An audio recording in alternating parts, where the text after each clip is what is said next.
We're nearly dying. This has been a bit of a bad week for D&D. We've had Yes.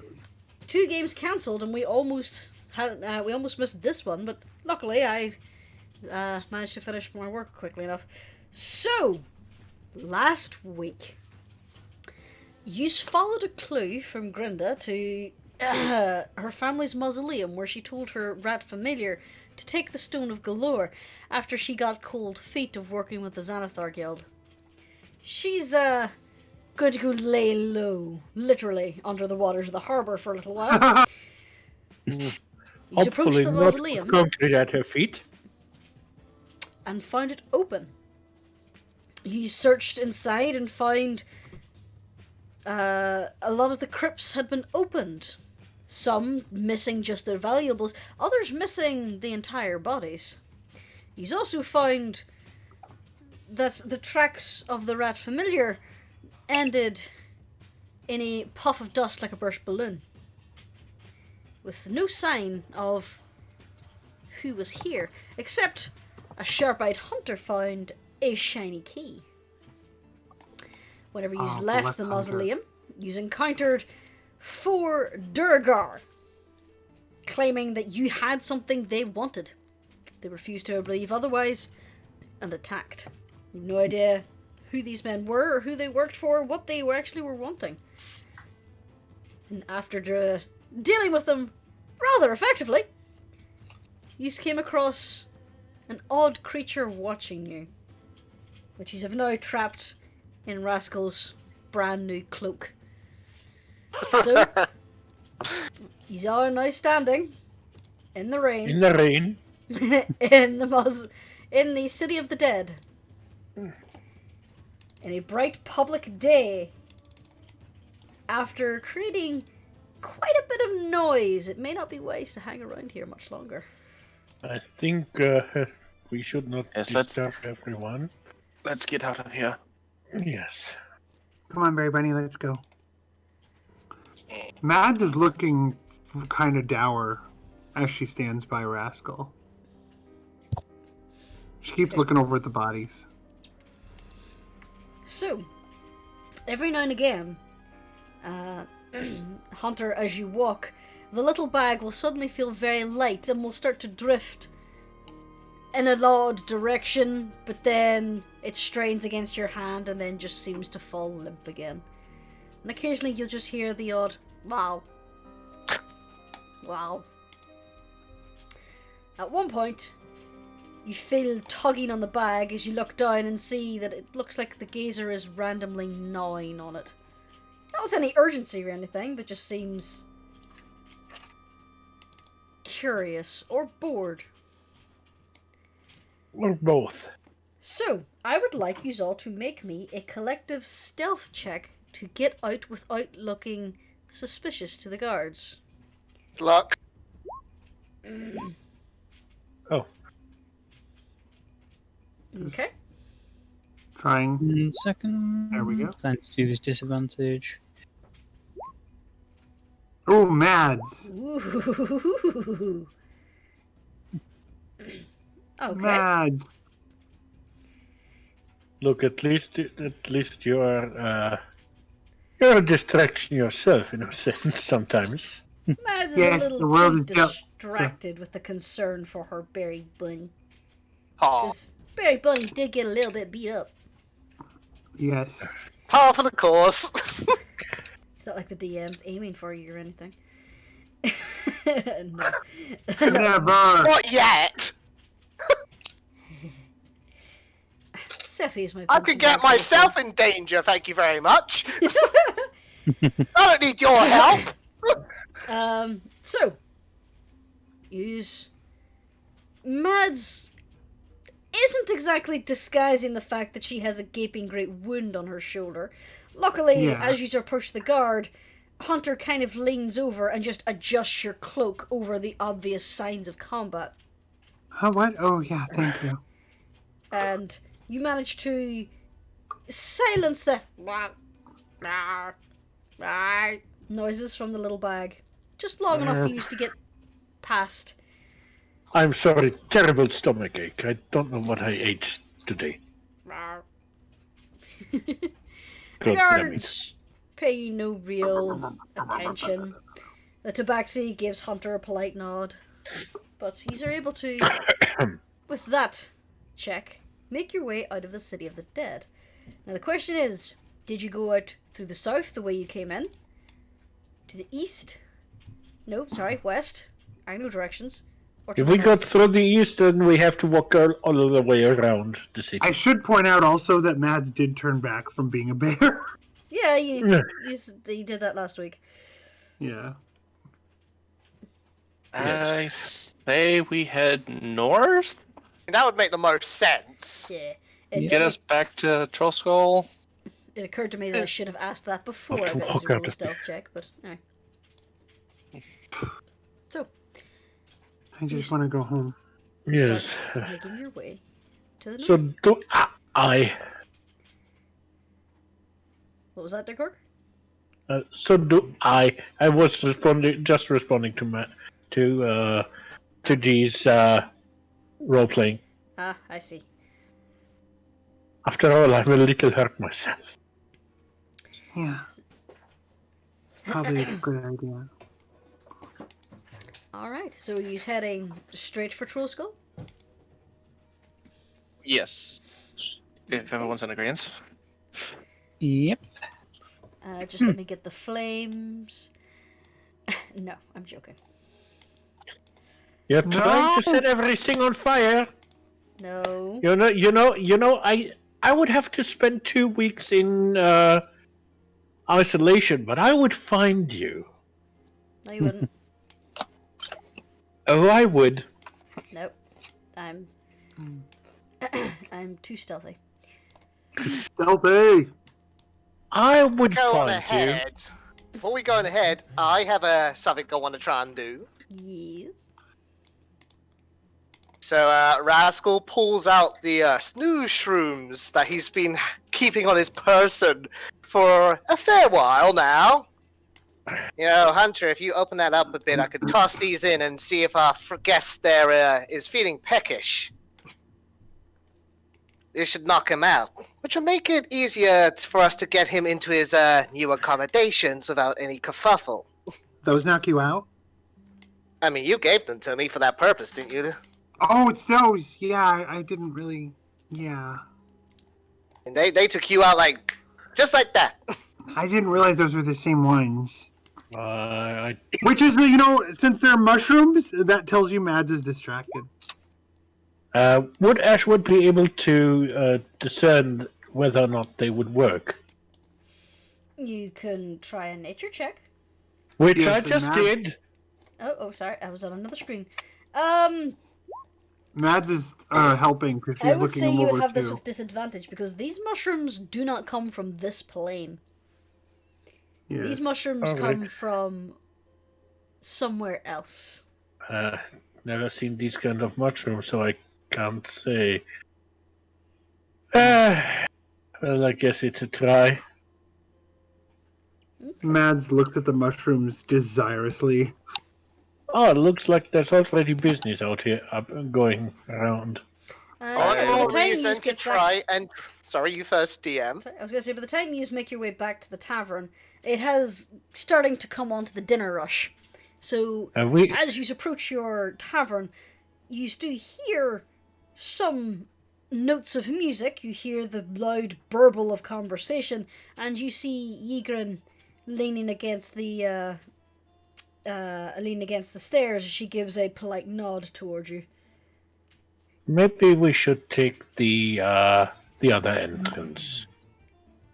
Mads goes over to Ygritte and says, I don't suppose you've had any deliveries to your family's house, have you?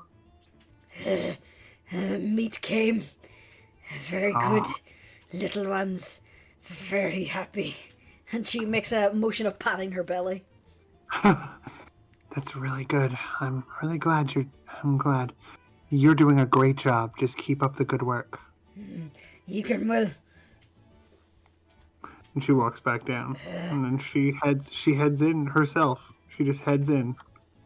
And with that roll, Ygritte looks over the party and she notices you can see her kind of like narrow her eyes, and she does that little puppy head tilt as she's looking towards Hunter. I mean, technically she's on the payroll. We could just tell her to ignore it.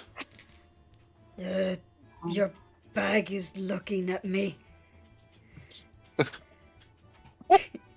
As you look down, there's like one little gazer eye just like poking out of the bag and looking around. I think in order to avoid too many eyes on it, we should probably take the other entrance.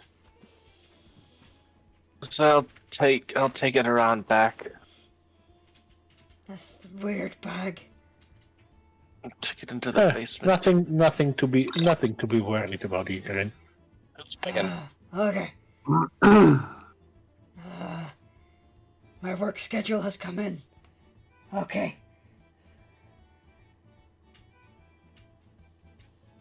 I'll see. The other sorry. is down here, right? Colin, I'm working tomorrow at 11:20. Okay. Sorry. So, you make your way around. You said that in Ian's voice. Did I? Oops. No, yeah, my work schedule has come in, you said. Yeah. It was amazing. Bear with me. I need to confirm with boss. We are boss, aren't we? No. Hang on. No, wait, you have to confirm with Gordine. Mads like goes over and says hello to Gordane. She says she does a quick circuit. She makes sure that Rudolph is collecting coins. Rudolph hasn't been here. What? Rudolph can't go any further than 30 feet from you guys. Oh, right. Come here, little Feel piggy. that. So she calls Rudolph and puts him down on the floor. She gives him a little scoop pat and like. He like looks up at you, rubs his back across your shin, and then just starts snuffling around. Over here, there's a drunken dwarf. He's just like points at the pig. He's like, ah! And just tosses a silver coin to the ground. And laughs as Rudolph runs over and noms it. Doing his little dance. Yep. Gordine, everything going smoothly so far? Yeah. The alterations to the furniture were done quite quickly, so that makes some of the patrons happy. And he nods towards the northern table, which is now substantially smaller. It looks like the legs were lopped off, as well as the stools and chairs, so it's at a more comfortable height for the cacophony of kobolds that are there. I love how that's sticking. Me Yes. too. The cacophony of kobolds. Mm-hmm. So, they seem happy enough. You also notice that, unlike last night, the kobolds have kind of spread around to other social groups instead of just all playing together. I noticed that and I Yes. liked it. Now everyone will know the joy of scaly boys. Where And did Rascal disappear to? Was that D? Where did Rascal disappear to? I'm out back trying to make sure this thing gets drugged before we bring it anywhere near our guests and Whoa. our staff. Then the patrons see Mad suddenly blink, look up and go, wait, where's Rascal? Ashford, where's Rascal? You do I realize, think he went back out.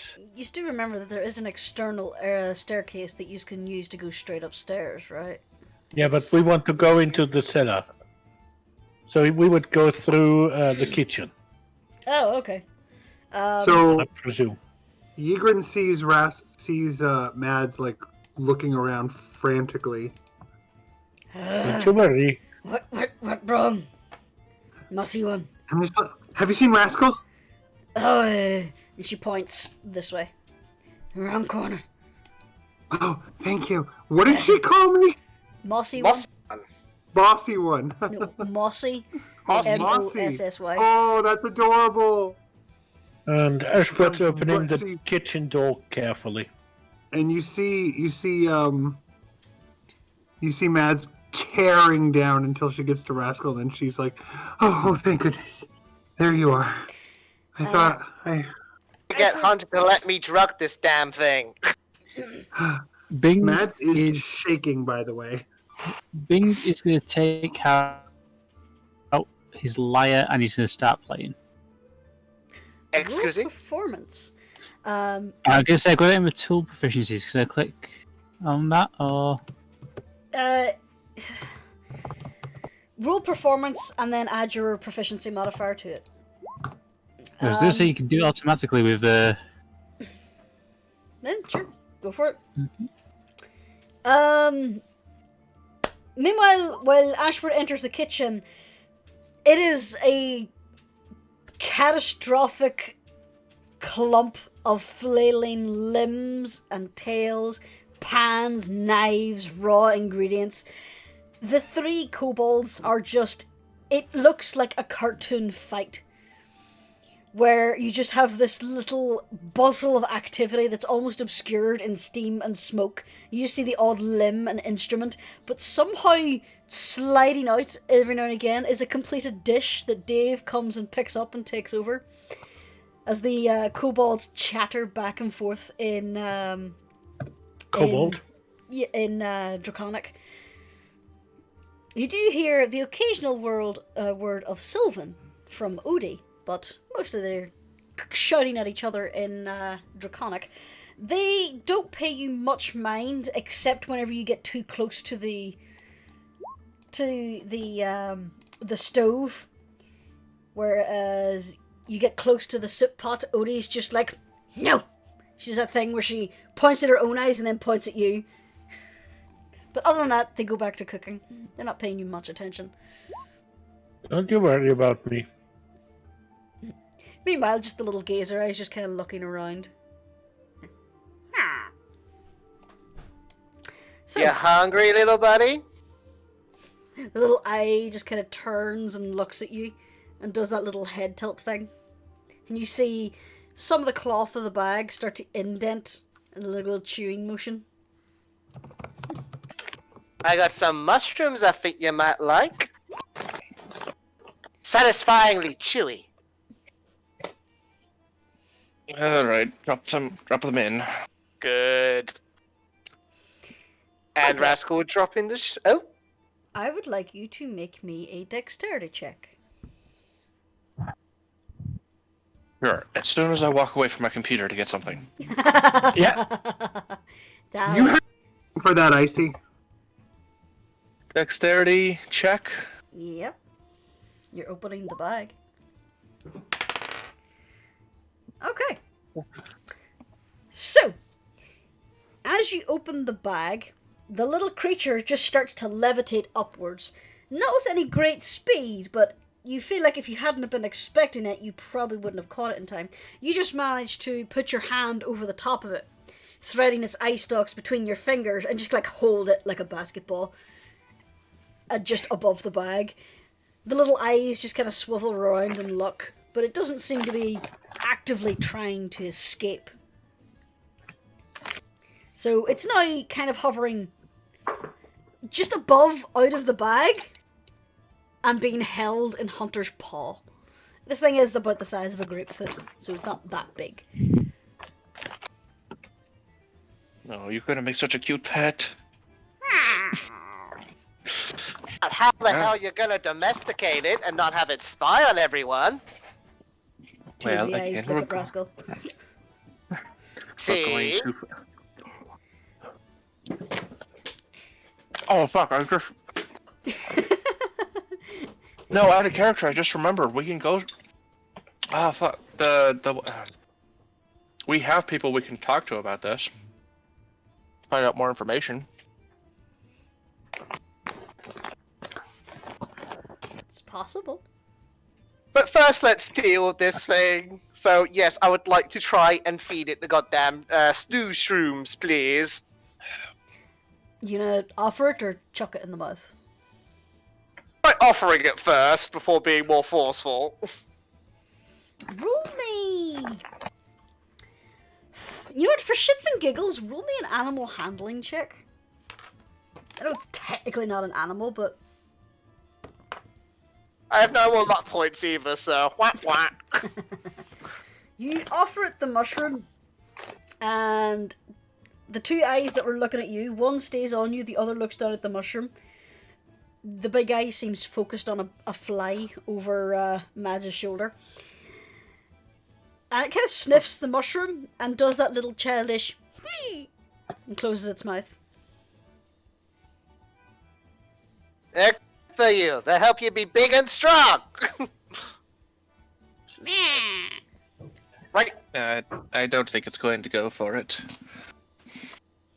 Oh, tough. Mother knows best.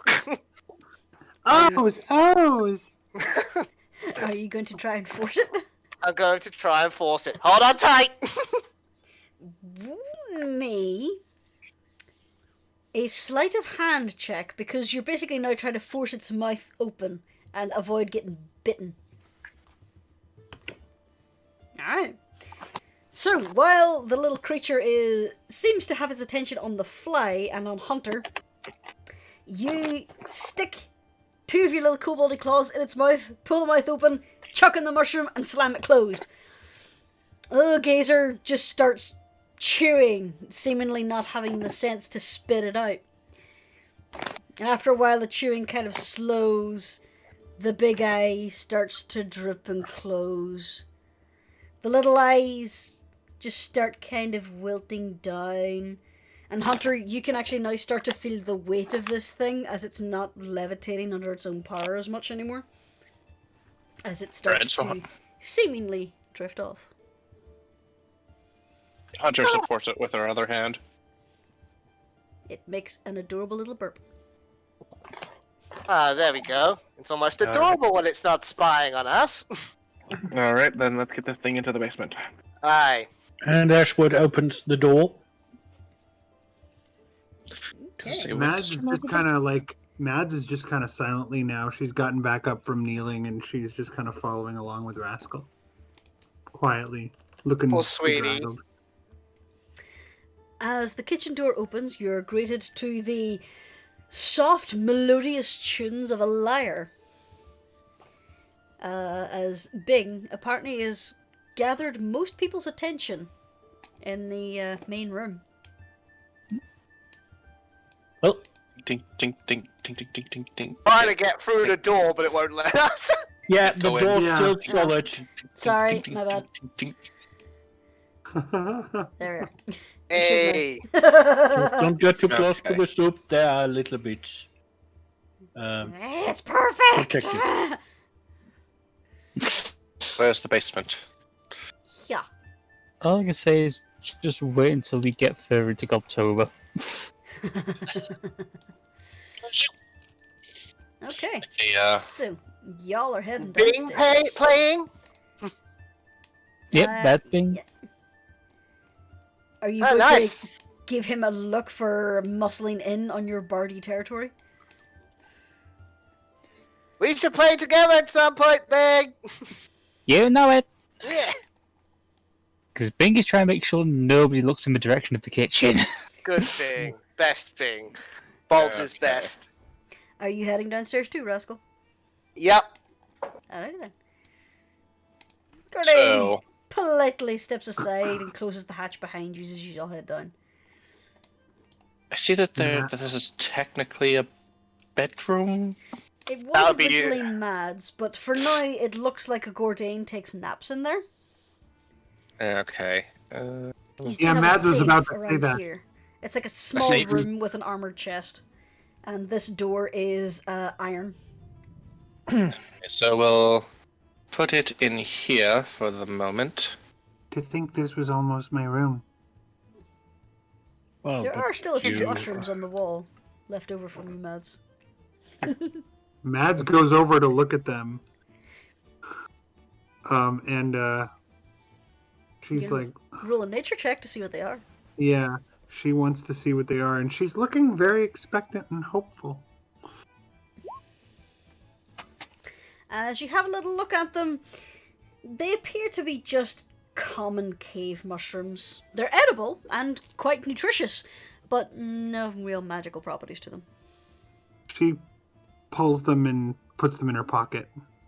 Okay. Add 3 sizable cave mushrooms to your inventory. Yes. So, if you want, we can throw him up later on. there are 2 keys to this door. At the moment, Ashford holds one, and Gordain holds the other. Okay, so I'm assuming at this current moment, we have both. Yep. You only need 1 key to open it. There are 2 copies of the okay. key. Sorry if I wasn't clear. So Yes, Ashford... Gordain, You made it sound like the lock has 2 Yeah, locks on it yeah, that have to I have know. keys. Gordain Which just would make has- sense. Yes, but Gordain has the second copy of this to this room because I believe that's where he stores the surplus money. Okay, well, we'll store this in here for the moment. We'll let Gordain know. But That if you way- should store it for the time being somewhere else, the revenue. And we'll try and figure out if this thing is watching us tomorrow. For now, we'll put it in here. That way it really can't see much. Okay. And Hunter takes it. Just let me get something real quick. Do-do-do. I can't believe we're taking a gazer in. Oh, I know. It's nonsense and it's wonderful, but Hey, Be Matt, nonsense. Matt's going along with it. I've heard that that the big place also is trying to get Gazer. Well, the portal, the vanishing hall. Alright, so it's in there. Now I say we lock this up and go relax. And bring the money with us. We can keep it in our room, Rascal. Or if we put it into, I mean, can't we just leave it in Gordain's room? well, Safe there, sweetie. well, it's about as safe there as it is safe in your room. Exactly. Fine. That sounds good. Yeah. I just noticed that the Gazer has now a name. Tim the Gazer. We'll call him Tim. Tim. Call him Tim. Well, this time we are not the ones who made the pop culture reference. It's our DM. I was going to suggest Iris. Well, it was just a placeholder name. Yeah, but still, If you you want made to, the reference. if you want to formally name the Gazer, Tell you what, if we somehow pull off the miracle and redeem a gazer, then sure, I think Iris is a fantastic name. If it's an independent agent and not connected to any of the agencies, Can we The can we guild? go upstairs now, Rascal? I mean, yeah, we gotta have like a meeting of some sort. We do have a common room, don't we? Above Yes. game. you do, yes. It's on Yeah, the first floor. I suggest we take our meeting to the common room. Sounds like This a good isn't idea. really something we want to have people overhearing. Yeah, Yes. let's go. It is also Isn't it? pretty noisy here because there's only a wooden floor above you, and you can just hear the stomping boots of people moving around, as well as occasionally the howling cackles of the kobolds, as well I as was some gonna of say the that- dwarves and such. Skittering little kobold claws. Adorable. At one We point, should you're pretty sure you hear Odie shrieking about, "Don't touch this up!" So we should probably let Gordain know on the way to the common room to, hey, not open the vault for at least tonight. Yeah, I'll do it. She says I'll do it, and she tromps upstairs. Poor Mads. Let me just yep. So you pop out of the hatch. Gordain politely presses himself against the counter to give you enough room to come up. Offers you a big paw. And she takes the paw and says, I have something to tell you. Do you have something to write? Dave. Dave looks up. Gordain motions for his little charcoal stick and notepad. Oh, And okay. she takes, Hands it over. she writes down, suspicious gazer downstairs in vault. We are looking at options. We brought it in. Money's in your room. Please destroy this note. And she hands it to Gordain. Okay. Gordain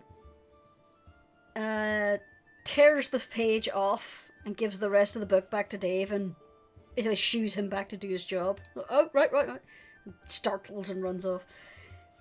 You can see Gordain kind of bringing the note up to his eye and reading it. And then his trunk just kind of curls around the note, and his trunk just kind of curls towards his mouth. And you see Gordain just slowly chew and nod at you with a long, slow blink. Thank you, Gordain. I knew I could count on you. He just nods and turns back to these two who appear to be having an arm wrestling contest on the counter. Look, I can pull stronger than you. Mads is just like walking back and forth, Oh, fretting. For the sake of brevity, shall I pull you all up to the den? please do. Yes, please. Okay. And I just want to say, Rascal knows that Mads is clearly distressed right now. It's just he's been a bit preoccupied with the fucking gazer. No. It's perfect. It's perfect. Why I'm is not the gazer trying- up here? Because you are all in the same place. Yeah. Did you say Just Bing know dragged you and were going grabbed. up? Hey, we would invite Bing. Come up and then, Yeah, we would invite Bing. yeah, Bing's just gonna stop playing, bow him, and follow him upstairs. Okay. So, you move up to the first floor into your little den. The bookshelf is currently empty. As you have not really put much in the way of decoration into the place, aside from what it came. But these are good, sturdy chairs and tables. What do you do? It's the Mads first goes time we've to- ever used sorry. this room. Yes, we usually just pass through, if at all. Pretty I'm much. sure yeah. it'll get more use as the days pass, but for now. Well, we never really had to worry about the public listening in on our adventurous shenanigans before. So, Yes. but yes, you first. Mads slumps down in her chair as best she can so that she can try to just gently lean on Rascal. Oh, So what are our options? The first thing we need is somebody who is more versed in the arcane than we are. We should Perhaps ask somebody excluded being. Mads says, we should ask Mert because we want someone that the Harpers trust. Otherwise, they might start I could asking definitely- questions. No, I say we hold off on talking to the Harpers, or anyone connected to the Harpers first. we are connected to the Harpers. We are Harpers. Yeah, that's I- But fine. I'm not wearing that. I know we are, but Mads gets a we little might- wider-eyed. Sorry, go ahead. we might be being watched by them. First, we confirm that it is something from the Harpers, and if it is, then will we just say sorry, we got suspicious, and give it back? Mad says, shakes her head and says, "I think we should tell the Harpers what's going on." About The gazer. game. I'm just gonna say that is such a ridiculous accusation. The gazer is not the Harper's style at all. Yeah. I have no. Player has no No, fucking no. idea. No, it's fine. It makes sense. Hunter is a suspicious kitty. Very suspicious. And Given Mad that- is like, To be fair, I don't think Mert's ever used gazers. Yes.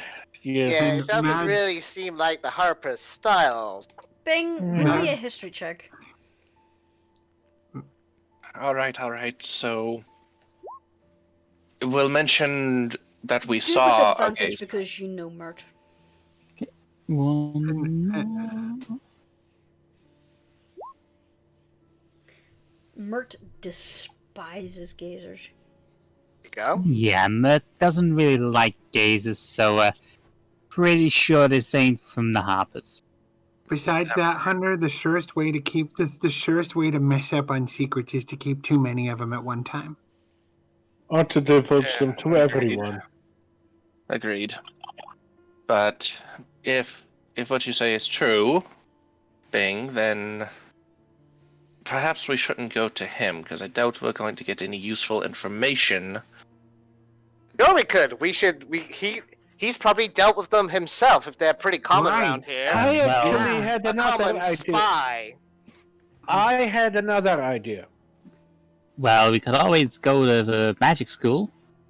I was going to, didn't Mr. Volo was over at the Vanishing Portal most of the time?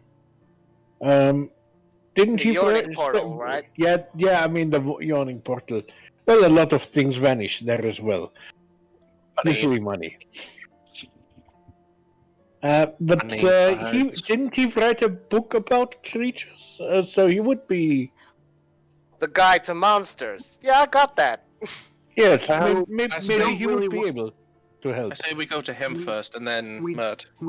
We don't really want Again, to know about uh, gazers. We just that- want to know about this particular one, though. Just saying, they also got the magic school. Was it Bonk or something like that? Womp. Womp, that's the one. Always ask them. Oh, we could I ask just the want- wizard that's literally across the street from us. I just want someone That we too. can trust. I'm tired of having people we don't trust around us all the time. Not nice feeling surrounded on all sides by those who would do us harm, huh, sweetie? No. Do you mean, she looks up and says, do you mean, oh crap, I'm spacing on our mousy friend's name. Penfold. Penfold? Penfold. Penfold, that's right. Do you mean Penfold? We can ask Penfold? Yeah, I mean, he's a wizard, isn't he? We got a good I- relationship with him. He trusted us with his son. I don't think he's pulling any kind of a long con. Yeah, so he's probably. Well, we'll start with him. We'll go to. And because player doesn't know his name, the guy at the yawning portal. I just want, you mean Volo? Volo? Yes. I just want that thing out of our house, and I want to get back. And I want to go out looking for the key. I want to find what we need to find, do what we need to do, and I just want to do that. Ashworth Yes. is actually, as she's tearing up, even Ashworth is putting a hand on her shoulder. We'll get Bunny this gives you a big hug. Ashworth, Yes. as you're comforting Mads, could you roll me a perception check? Why do I have the feeling that there is something here that I should have noticed? Swear to God, if it's gone out already. Come on. I have a passive perception of 12, for fuck's sake. I would say you would get this with advantage. As you're comforting and patting Mads on the shoulder, you happen to notice there appears to be an odd texture to the back of her hand.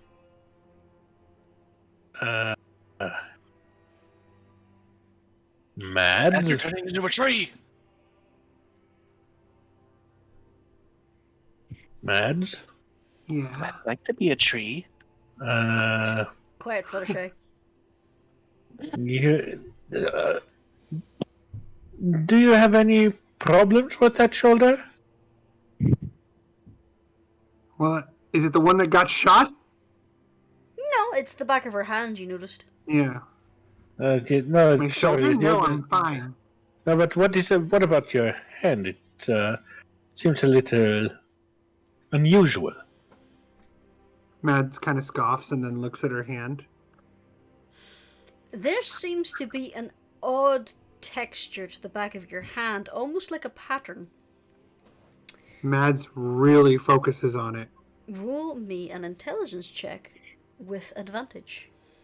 Because you've seen this before somewhere. Intelligence.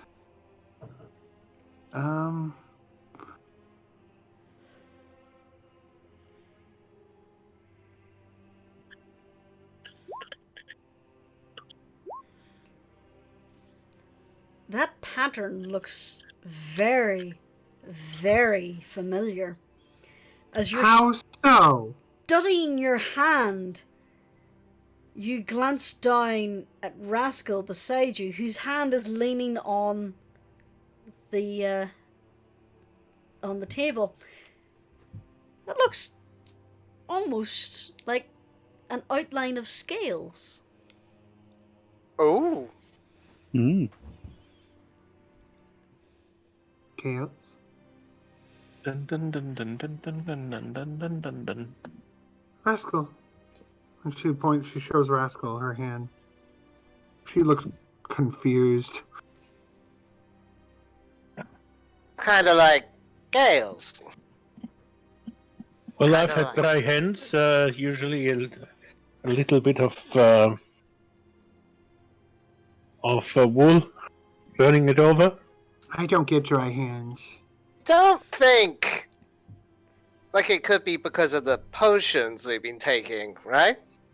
Maybe. I should Are- ask her. Well, Can Hunter see them? Yeah, and the other question is, do they know about the potions that Rascal just mentioned? Nope. We did we did basically say in the yawning portal that we're using arcane assistance to try Yes, for our we did say baby. that, but I wasn't sure if we meant the potion. No, I That's didn't fair. mention the actual potions. Yeah, Hunter, that looks like a scale pattern. You could swear that it looks like someone has draped a shed reptile skin over her hand, but looks like just it- the faint outline of a texture. Is it Mads is colored like though? flexing. Nope, it looks like her normal skin. Can Bing roll for a medicine check, see if this is a disease or a condition he knows of? Sure. Yeah, let the. Yeah, meanwhile, Mads is just like staring at her hand. Like, she's just like, why aren't you checking if it is it has a magical proportion, Bing, a magical element? you have a closer look at Mads's hands. yeah, You notice Mads that cooperates. it's on the back of both hands, and there also appears to be a slight texture just beside her eyes as well. As you're looking at them, the feeling of her hand is still soft. It is skin. It just looks like it is taking on the patterning of scales. You've never heard of anything like this before, but it doesn't appear to be causing any negative effects. Well, having a look, it doesn't seem to be causing any problems, but I'd still keep an eye on it. Yeah. All right, good meeting. Now let's launch. Did Bing relate that information about her eyes and the rest of her to her? Yeah, he does make sure to point out the scales around the eyes as well. She's like feeling at her face. Doesn't feel any different. Rascal, Yes, sweetie? come up to the bedroom with me. I mean, right now? Yes, right now. She doesn't look like she's planning fun. She looks like she's worried. Okay, this seems like it's okay. Meeting adjourned for now. We'll get back to this. Serious husband and wife talk is about to happen, I think. Well, if you can go ahead and go off and Yeah, you go downstairs, relax. do what you need to. We still need to decide what we're doing first tomorrow. She looks over at Hunter and says, "We're telling the Harpers." And then she says, "Come on, Rascal, let's go." Okay. We So? should see. These two slink out this door to the south, and you hear them And Hunter- patter upstairs. And Hunter's face palming. We need to figure out if it's actually spying on people before we tell the Harpers, but okay. Yes, as I had mentioned the possibility of getting Volo involved, but then again, Yes, we talk to people. We see if there's a spell or charm or something that we can see what it's seeing, or trace where it's if it is being or used figure as out a way to communicate with it, so it can somehow divulge who had been in there. Also, we need to check this key. The Harpers probably a little bit more useful with the key than with the floater. That is also a possibility. You do still have that key. Yes, we need to figure out the key as well. But we'll.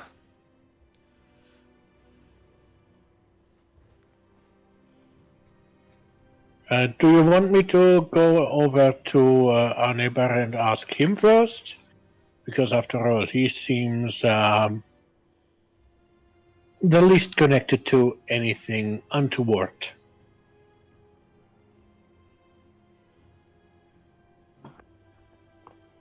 Or in other words, he is just a regular Joe. It is around 5, 6 in the afternoon at this stage as well. I think for now we relax, we recover, because God knows what's going to happen tomorrow. Well, if anything's the matter, we will wake up to a scaly mads. I don't know how that works. Well, however. like I said, I never come across a disease like this before, so it doesn't appear to be causing any problems. Also, I wouldn't worry too much about it. Then again, I have no idea where meds actually comes from. Outside of a tree. Exactly, I mean... She hasn't told you about the... I don't think... Has Ashford heard about the tree? You have mentioned it actually in his presence. Okay, no problem. I mean... At least I presume you had, actually. Yeah, no, that's fine. I'm good with that. I just wanted to make sure. Yeah. Sorry, go ahead. Okay. I mean, how many kobolds do you know have antenna? Well, I have met very few fables, so... You have met 2 fables. Odie and Babe. Yes. Yes. No, I mean, in general, I have met very few fables. And yes, you are the first out of the 5 I encountered. Though 2 of them actually wore helmets when I came across them. Exactly. For all we know, Mads is human as far as I can tell, but for all we know, she could be absorbing some of Rascal's DNA. You're sounding like the conspiracy theorists from was it? No matter. Who said that there was a person eating other people and having them absorbed into her? I don't get it. Why do people always think people are eating other people? No, I mean, it's like she can kind of absorb traits from him. What? Oh, you heard the stories as well. Okay. I'm trying to think of which monster. I know there is some creatures that can do that, but can't remember exactly what the name is. Yeah, it's probably nothing to do with what we are dealing with, so it's not worth But bothering. medically speaking, I can't see anything wrong with her, so I wouldn't worry too much. So yes, so we try to make a little bit of a light evening, and who knows, maybe we'll have a visitor come by who can help us. If not, we just end up having another kobold in the group. Yes, We don't have enough kobolds. yes. I mean, it's not like we have enough kobolds already around here. True. No offense, of course. You say that like it's a bad thing. Mm. Alright. No, it's just that they can be rather frank. Not that I mind. Not that I mind, but some people might have a little bit of a difficulty. You know, some elves turn That up would their be a noses. That would be a So- tremendous change for Mads.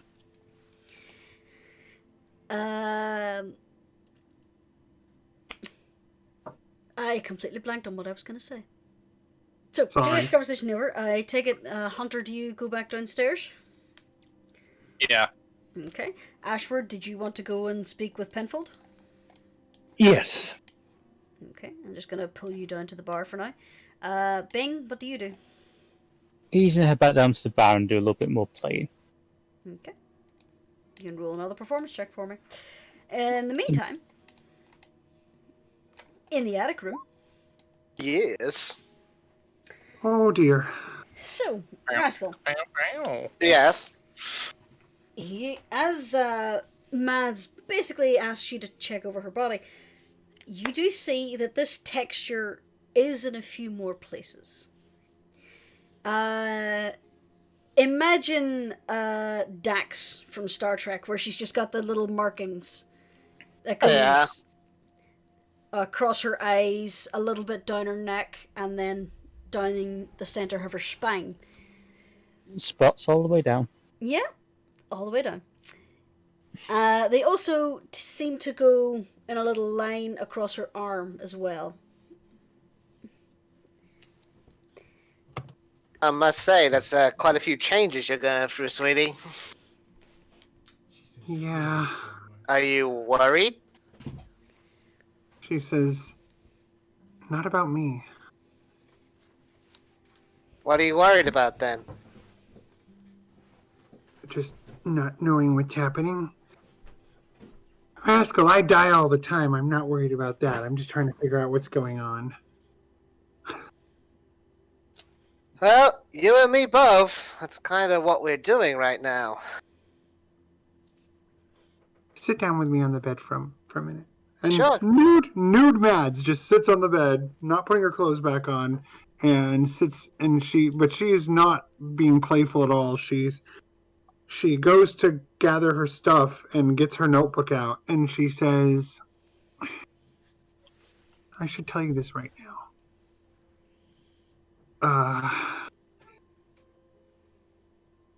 When we were in the library, I tried to figure out where the door to my tree was. It's here. And she tries to, give an approximate description of the direction. Like, I believe it was to the north and the east, if I remember correctly. Mm-hmm. A little bit to the northeast. Yeah, she'd written it down. It's a place, and what was the other name for it? Because I wrote down the things, but for some reason my notes didn't keep. It only gave me the one. It was the Forest of Disappearance, because the DM that's the one I was have. put on the spot and couldn't think of a better name. And she relates that information Or to the Hungry Rascal. Woods. The Hungry Woods, yeah. She says this. It's those places. If something happens to me, what you need to know is that if something happens to me, the way it works is I'll come back in my pool. But if I don't close the door,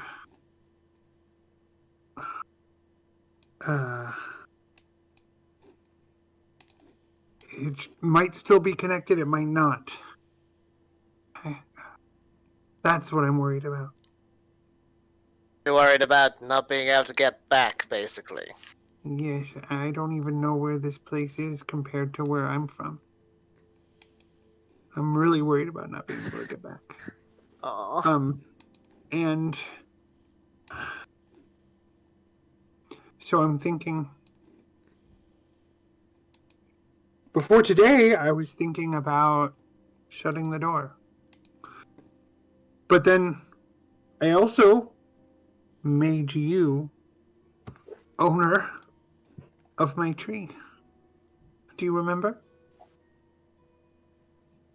The player knows. Yeah, does Rascal wouldn't. What do you mean? How did that happen? I told you when things were bad, I told you that everything I have belongs to you. Would that work in magical I don't know. terms? I don't know. I it's don't worth really know how trying. it works. I don't even know how it works. I got it from a dryad. Well, better than nothing. Worth trying something. I didn't get it from a dryad. I took it from her. Well, it's ours now. That's the long Yeah. and short of it. But if I close the tree, I don't know if it would work. But I'm also worried that someone might come across it, or come through, or go in. It makes it really ugly looking around the spot where you go back. It's kind of made so that people don't want to go there. I mean, if you know, then you'll, but if you don't, it might send you away. So, if you ever have to go there and I'm not with you, she kind of looks away and says, just make sure you go for the place that looks like the worst place to go to. If it's open, I don't even know if it's still. I don't know. Sometimes it's always been open until I die or go back. Sometimes I even just go for a minute. I don't want to lose you. You either. I don't want you to think that just because you can come back doesn't mean that you can go throwing yourself into danger. I would only do that if you were in trouble. I don't want you to. Because then I've got a lot on my mind. Plus, I don't have any more bristleweed left, and I'm a wreck. My attention, I assure you. What? Sorry, the mic is not playing nice. It hasn't escaped my attention. You've been barely keeping yourself together today. Yeah, I really want some bristleweed. Try and find some, or some alternative. Something, yeah. I just need to get something. I mean, it looks like we might have to drop in with the apothecary anyway after these changes you're going through. Yes, we're going there. I'm going there tonight. I'll come with you. Yeah. Thank you for coming with me, Rascal. Aw. I'm sorry, I'm such a mess. No, it's quite alright. I've got a lot going on. You do. I admit, I'm barely following along with this business of your tree, but hey, if it came to it, I'd travel to the ends of the world and beyond to track you back down, sweetheart. Nothing will stop me. Nothing would stop me either. There we go then, that's all that matters. We'll always find a way back to one another. I'm We've telling been you through so much! It's called the fungal forest, it's called Sircourse. That's all I really know. And it's somewhere all the way to the northeast. Well, no, the tree, my home, well, my old home before now, it was called Sircourse. And fungal forest, that's where my tree actually is. It's just the door that moves. So There's a puzzle. the way to puzzle. Sorry, go ahead. So the way to Vorsol to Sircourse is through the Forest of Disappearance or the Hungry Woods, which is to the northeast. Yeah. That's the gist? Yeah. And it'll look What's really a Vorsol? like you don't want to be there. It makes the light look all strange, and the wood, it'll feel like it's creeping up on you, and Gotcha, creates a spooky mood. and the more closer you get, the spookier it gets. Usually I like it, but not right now. Just hold me. And she tries to hold on to Rascal. And he does. He holds onto her as tight as he can and nuzzles right up into her. She's shaken. And Hey, look, I know you want us to be over with everything as quickly as possible, and I do too, but gotta remember to take deep breaths, take a moment. We can't keep charging in, or else we're just gonna keep fucking things up. Yeah, I mean, we lost Sammy that way. Isla probably charged into a situation. I got out of a situation I stampeded into by the skin of my teeth. Don't ever do that again. Don't worry, sweetie. I definitely won't. And Let me put it this way: you're not the only one who's had many a brush with death. I'm sick of killing. I'm sick of death. I don't want to kill anything anymore. That's how I felt too, the moment I was freed. I didn't have to kill anymore, so I try not to. It's no fun. You understand me so well. And you understand me, sweetheart. Thank you for being you. Thank And you then for being you. She holds onto him really tight if she can. She tries to just squeeze him. Berry Bunny squeezes back. He's actually crying a bit by this point. Mads is too. Yeah. Adorable.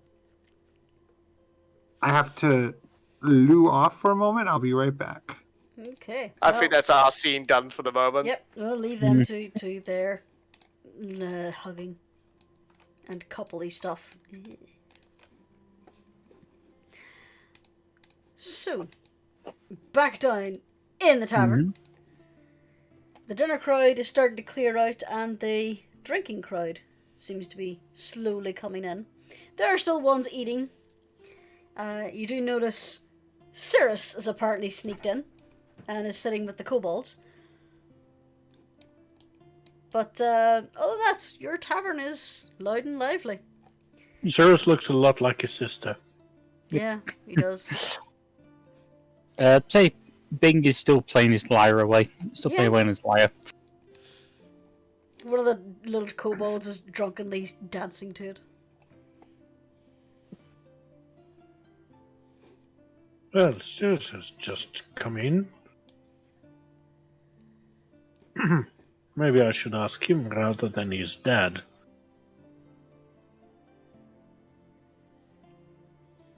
What do you say, Miss Swiftball?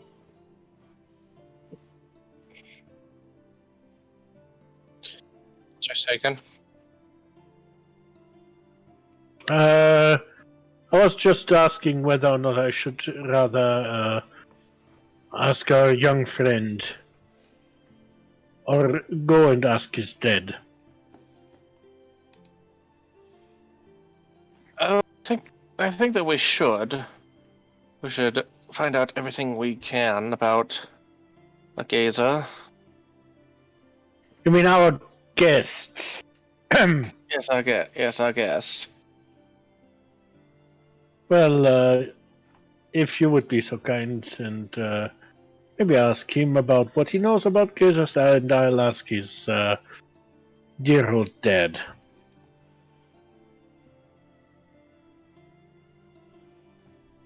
I know we're splitting the party 10 ways from Christmas right now, but... We're all in the same place, it's okay. Okay. Are they here? I mean, no, the dad he's here and his dad is across the street, I presume. So we're splitting the party.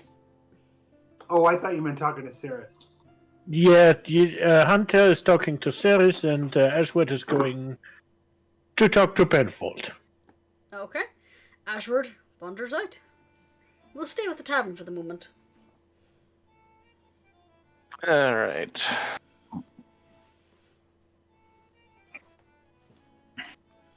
What's his name again? Cirrus. Cirrus. As you approach, you can see that the cacophony appears to be playing a few games of dice. They seem to be gambling for shiny stones and buttons and fun things. There's no money changing hands. There's a a strange blue-painted gnome here as well, and Cirrus. And you notice that Cirrus has a half pint of ale. As soon as he sees you coming, he tries to shove it over and make it look like a kobold is drinking it. When he sees you, he goes, "Please don't tell my dad." Oh, don't worry. Honestly, I'm sure that drinking age here is probably what, 15? I don't know. Probably. He doesn't like that I drink. He says it interferes with my studies. He is right on that. I can show you that.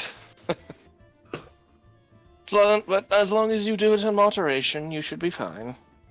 That's what I tried to say. So, how are you tonight? I'm doing okay. Had a long day extracting some of that ember bloom oil. My hands are starting to get a little raw. He holds up his paws, and his paws are stained red from processing the leaves. It's like, that's gonna take months to wash off. If you didn't know any better, you would swear that he had just killed something.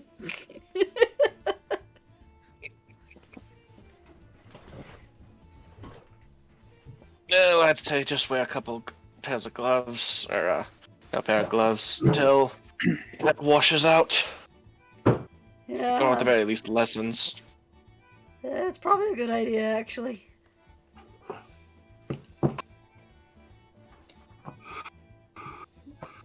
He's kind of looking up at you awkwardly. He's like, anything else? Why, yes.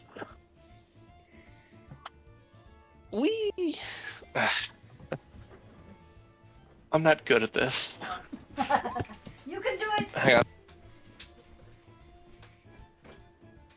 Hi, Lucy. Hi, sweetheart.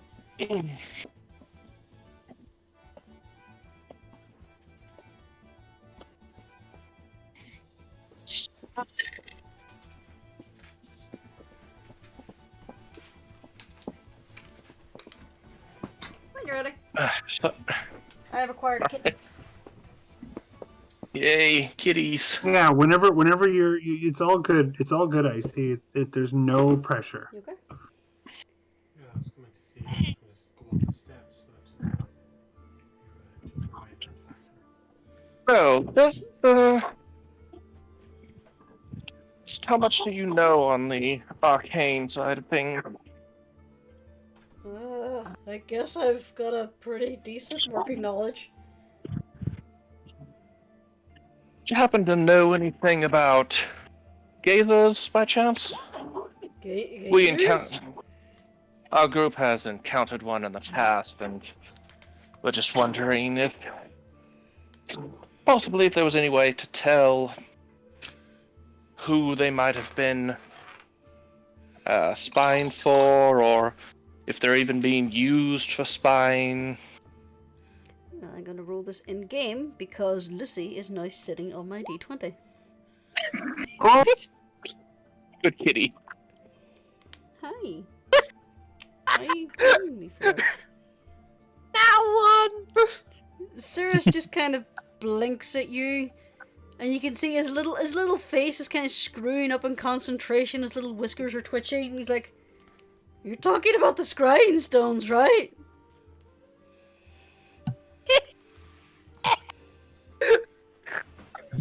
You know, the little glasses that let you look far away? My dad used to have a pair of those. No, it's a creature. Kinda looks like a miniature beholder. It's very, very small, about grapefruit size. Has a lot of little tendrily eyes. Oh, those things. I'm sorry, I really don't know much about those kind of creatures. You would have to talk to my dad. But don't tell him I've been drinking. Don't worry about it. Here, Have a pint on the house. Oh, awesome. Thanks. Remember, moderation. As you're sitting there and Cirrus has his back turned to the kobolds, you notice that one of the kobolds is slowly reaching over to try and see his cards. He's like kind of looking at you, looking at the cards, looking at you, looking at the cards. He's like, don't tell him, don't tell him. Do you let the kobold cheat? I would say, considering they're playing dice, he's cheated a hell of a lot since he's got Oh, cards. sorry, I forgot. Yeah. I forgot they were playing cards. Oh, you He's just trying to don't lift the mug the dice understand are. He's trying to Yeah, lift the yeah. mug the dice are under. There. Yeah, but DM's an idiot. You could say, what's the name of the game from Pirates? No, The Liar's Dice? Yeah. No, keep Cheat it the down. dice. He has cards for some reason. Yeah. I got distracted by a cat. Leave me alone. I got 3 aces! We're playing dice. Oh, Still got 3 aces. Go Yeah. fish! We're playing Oh, poker! heart. Mr. On the Baker! So, Well, 5. They're ignore playing a the special DM's game of kobold bluffing. Yeah. Ignore the DM's complete brain fart and forgetting what game they were playing. Blue Eyes White Dragon! You stop using that! No one else plays that game! We play Dungeon Dice Monsters! Like normal people! Anyway, so this little kobold is like reaching over towards the cup that Cyril's dice is currently under.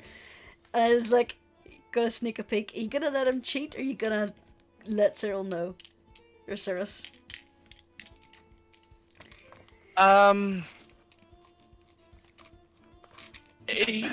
She's gonna be subtle about it, and just say, now you probably should get back to your game. Little kobold's hand shoots back and starts like nonchalantly scratching his chin. So he goes, oh yeah, oh, okay. But yeah, my dad could help you with that. He turns round and he looks under his little cup. If you want, you can try and see how he would fare in the coming game. With a quick perception check over his shoulder. Let's see. If they're playing Liar's Dice. Oh, God. Okay, give me a second. Rich and Go Fortress! Okay. They're essentially playing a game of dice poker. All of a sudden. Yeah, that's the thing. It's kind of like poker I played know. with dice, but anyway. I know. Sounds Quite. interesting. That's what they're playing. From the dice that constituted the pool, you would see that Cyril has nothing. He has absolutely nothing, but appears to be trying to bluff his way through, because some of the kobolds are looking a bit shifty and nervous. So yeah, Cyril's bluffing. Cirrus. You mind if I commandeer this deck? But sir, look! Holy cow! Sorry, son. Alright. So, you leave them to their game. Yep. As you walk away, you hear one of the kobolds go, "All in!" Anyway. Theatre of the Mind for Ashward.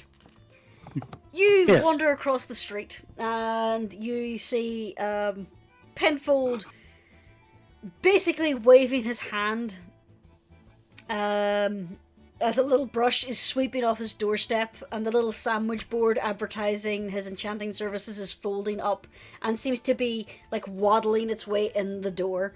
It seems that Penfold's getting ready to close up shop for the evening. Penfold, it's good to see you. Oh, hello, Ashwood. I see business is doing good. I actually dropped in there for lunch. Oh, your chef is lovely. Well, I am going to let them know. Oh, it is quite enjoyable.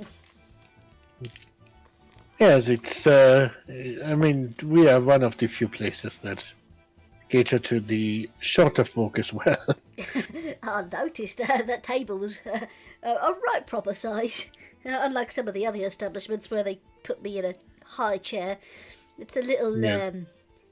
well, demeaning, I suppose. Anyway, what can I do for you? I was. I mean, let's just step inside. We don't have to discuss this out on the street. Oh, If you don't mind.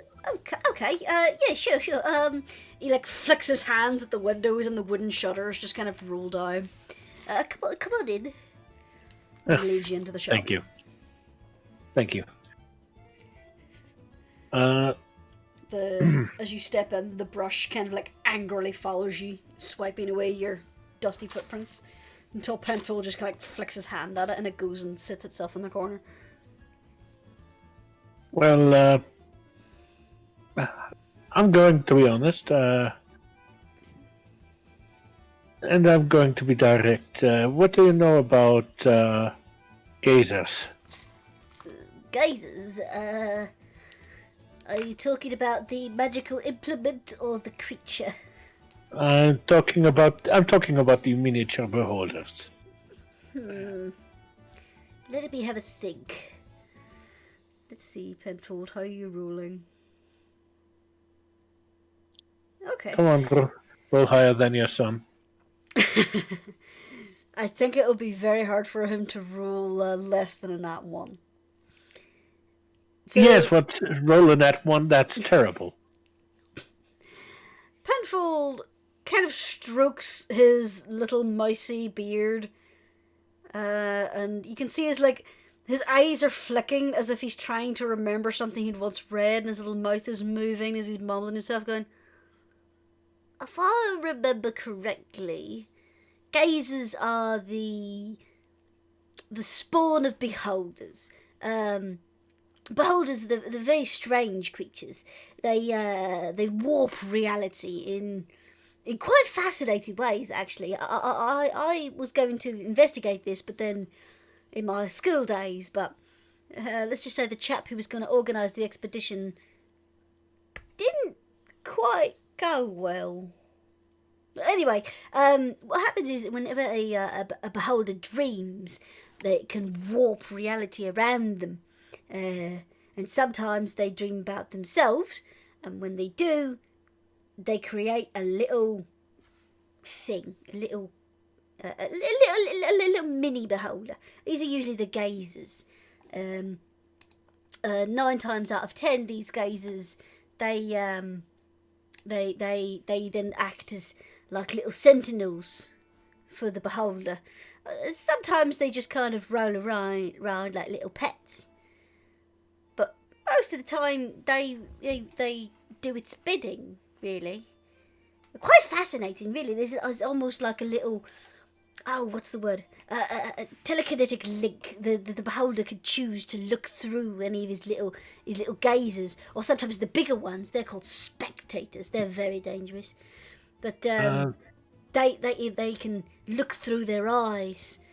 Words still out whether or not they can hear through them. There was a fantastic study about this, actually, but then we found out that the beholder could actually lip read, so that just kind of spoiled the results. At this point now, Penfold is starting to go into an academic lecture. I am. That is very, very fascinating. However, Sorry, I do tend to go off on tangents. yes, you mentioned that the beholders can look through the eyes of the gazer. I assume someone else would be able, if they somehow get in between the gazer and the beholder in a way. Let's see. Come on, Penfold. All right. Well, I don't really know.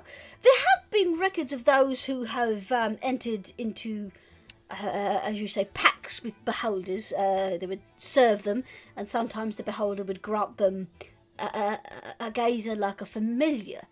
There are certain spells that those who attune to familiars can use to look through their little one's eyes and ears.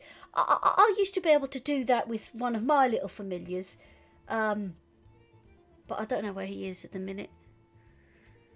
He pauses and looks around.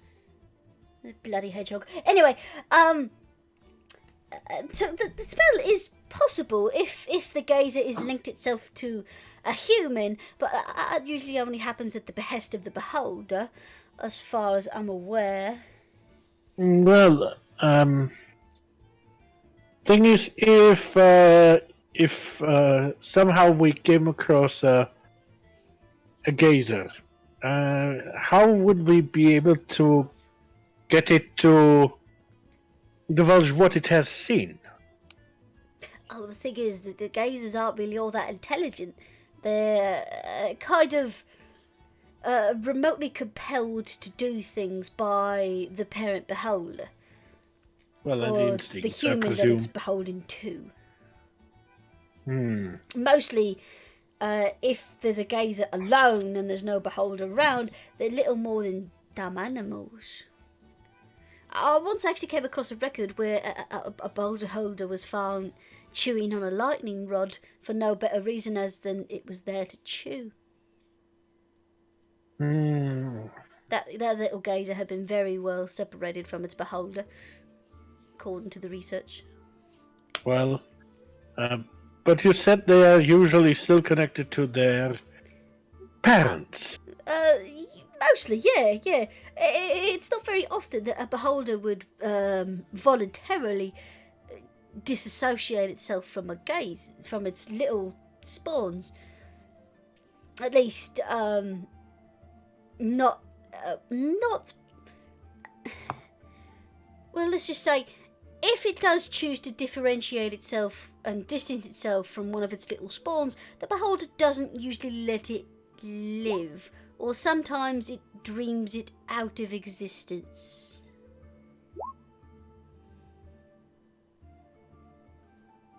But still, it is a little bit weird that it would give up its spawn. That's what I mean. They don't usually do that. If they give up the spawn, it's usually because they no longer have a use for it, in which case they tend to dispose of it, either by eating it, gifting it to someone who's entered its service, or, as I say, dreaming it out of existence. Sometimes they do wander off on their own, but eventually they do go back to their master. So they go back to their master after a while. They tend to drift Usually. back that way, yeah. Sometimes beholders send them off just to slink around and see what they see. Well, what if I told you that we encountered a gazer in the City of the Dead? You see Penfold's little eyes just kind of widen up. You didn't kill it, did you? I said encountered, I didn't say kill. Ooh, you have no idea how valuable their eyes are for spell components. Well, Have you the ever seen thing City is, of the Dead? the thing is, we need to know what it has seen. Oh, well, I don't think there'd be any way you can... They can't talk, you see. They're very dumb.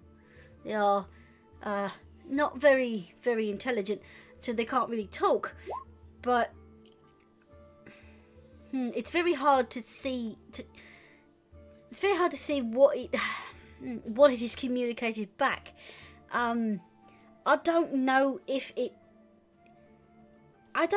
it takes any conscious effort on the behalf of the beholder to look through the little ones, like you would need to walk over across the room and look out a window, or if you can just see through all the time like you would if you had glasses perched on the corner of your nose.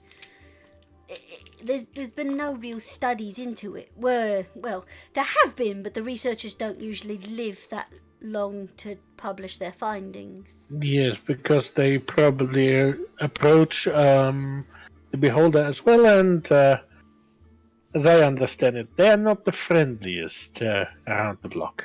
Oh no, of course not. If you find yourself anywhere near Beholder, you go the other way. Well, it will kill you. to be honest, I think I've encountered that. Ultimately, I think I've encountered 2 gazers in the city. Really? I have heard rumours. Tell you, if you encounter any more, and you do happen to kill them, could you bring me the eyes? I could. I know this is a certainly- bit of a morbid one, but I'll pay you 30 gold for an intact eye. I'll pay you 50 for the big one. Well, we can always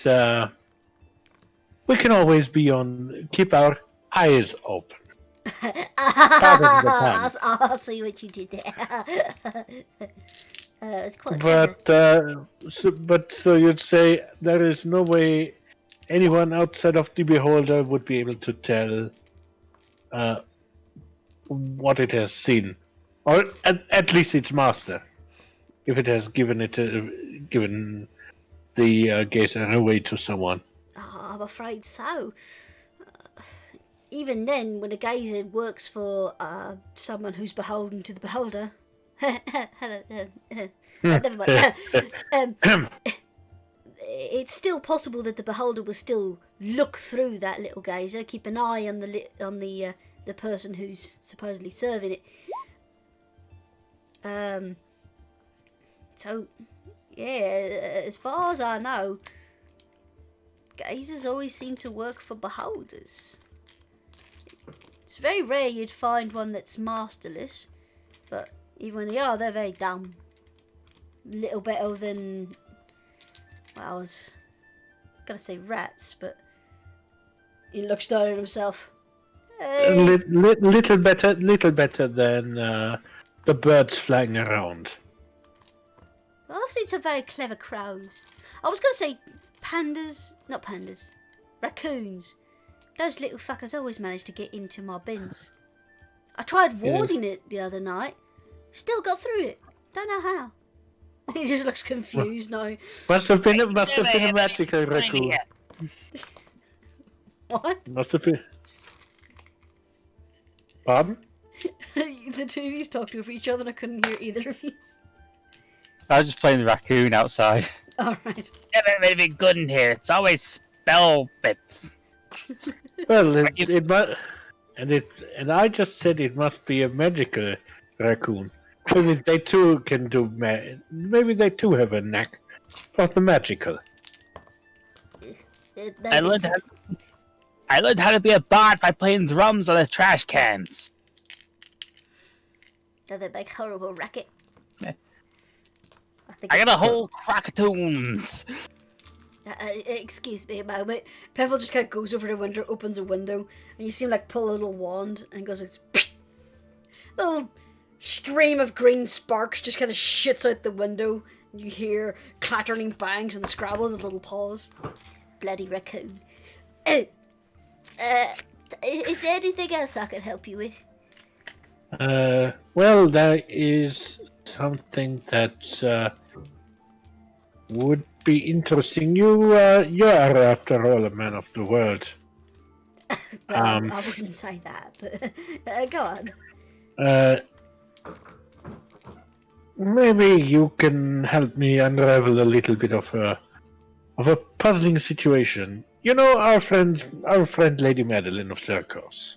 Oh yes, yeah, a lovely lady. Yes, and you know our friend Rascal. Oh, yes. Oh, a rather charming fellow.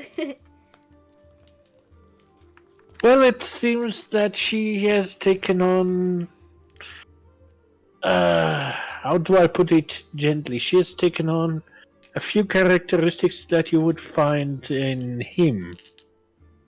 Mostly of the visible kind, however. Don't know if anything else changed, but she's looking a little bit. Are you saying she's taking to wearing snazzy hats? Not any more than she has before. I'm afraid I don't follow.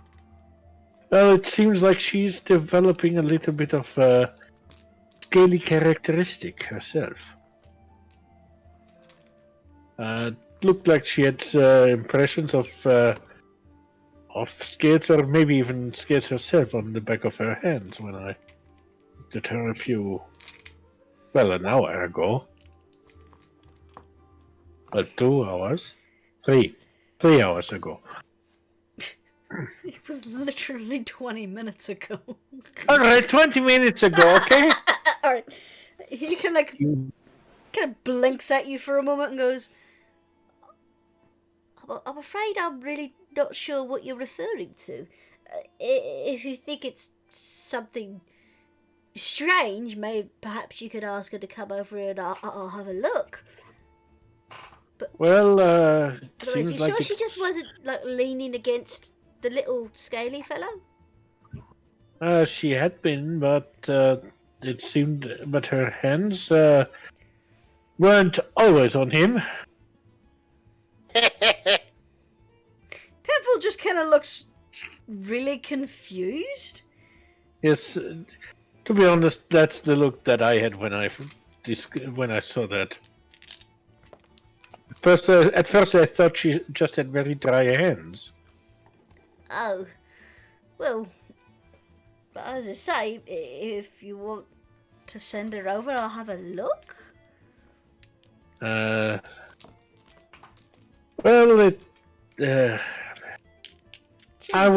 I will ask her about that if she wants to come over and have you have a look. All right. Well, After all, I'll it's her decision. I suppose so, yeah. There's nothing good coming of meddling in women's affairs. You see Penfold gets this kind of 1,000-yard stare look. Well, Anyway. to be honest, it's never a good thing to be meddling with anyone's affairs if they don't want you to. Yeah. Anyway, I'll go to finish locking up. I'm All pretty right, sure... you have a great evening. And yourself. Goodbye, Mr. Ashwood. Thank you. Goodbye, and thank you for your information. And he makes his way back. And as you leave and close the door, you hear him go, Sirius, you better have that vat ready! Love it. Yours is up having a few drinks. Oh, He jeez. snuck out while on the job. Oh, jeez, Rick. He finished his job. He just didn't tell his dad he finished it because they'd make him do something else. You just in the alleyway, you could just hear the sound of drumming. Bloody raccoon! You're just jealous you don't know how to rock it. How did you even let us speak? Stay out of my potions! You're the one who keeps throwing them away. Why do I have to Did I just drink a potion of speaking to animals? I'd probably say the raccoon's just had the effects of an awaken spell on it. Potion of awakening or something. Canon. This is the thing. Penfold we've got a is raccoon who knows feuding how to with an rock it. awakened raccoon. Alright, so... Rascal and Mads, did you intend to sneak out and speak to the herbalist? We did, Yes. yes, before they Yes. close. Yes, before they're gone. Alright, so while Ashford is over speaking with Penfold, you used to make your way down through the external Mads gets dressed first. DM.exe has crashed. Stairs. The Yeah, side door, staircase. the side exits, yeah. Do you ever have a moment where you just completely forget a simple word and you're just like, Yes, Yes. It's just like, all the time. It's the thing I get it you in eat soup two. with. I get it in multiple languages, even. yeah. You eat soup with it, or ice cream. It's, like a circle, metal, or plastic. I mean ladle. a spoon. Sorry, I just got distracted. Lucy is using her little stairs. Oh, good. She can't jump up onto or off the desk anymore without hurting herself, so now we've got these little kiddie stairs. She can walk up and down to the Good. desk. Anyway, Good. kidding aside. So, Mads gets dressed and you head and sneak out. Well, not so much sneak, you just go without getting in In the anyone's way. place. Yeah. Yes. So you come down to which one is it? It is the Cornelian's Crown, which is to the south.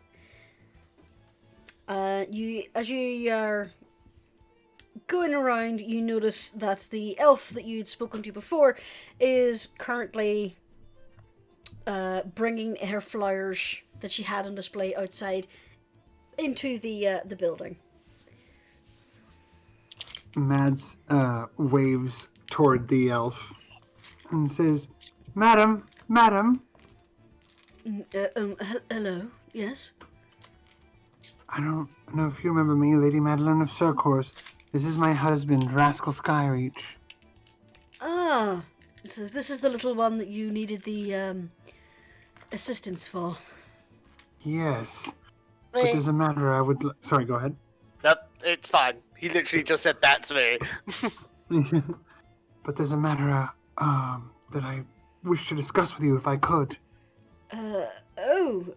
Any issues with the potions? Of course, a private matter. Come inside. Yes. Come inside. Yes. Thank you.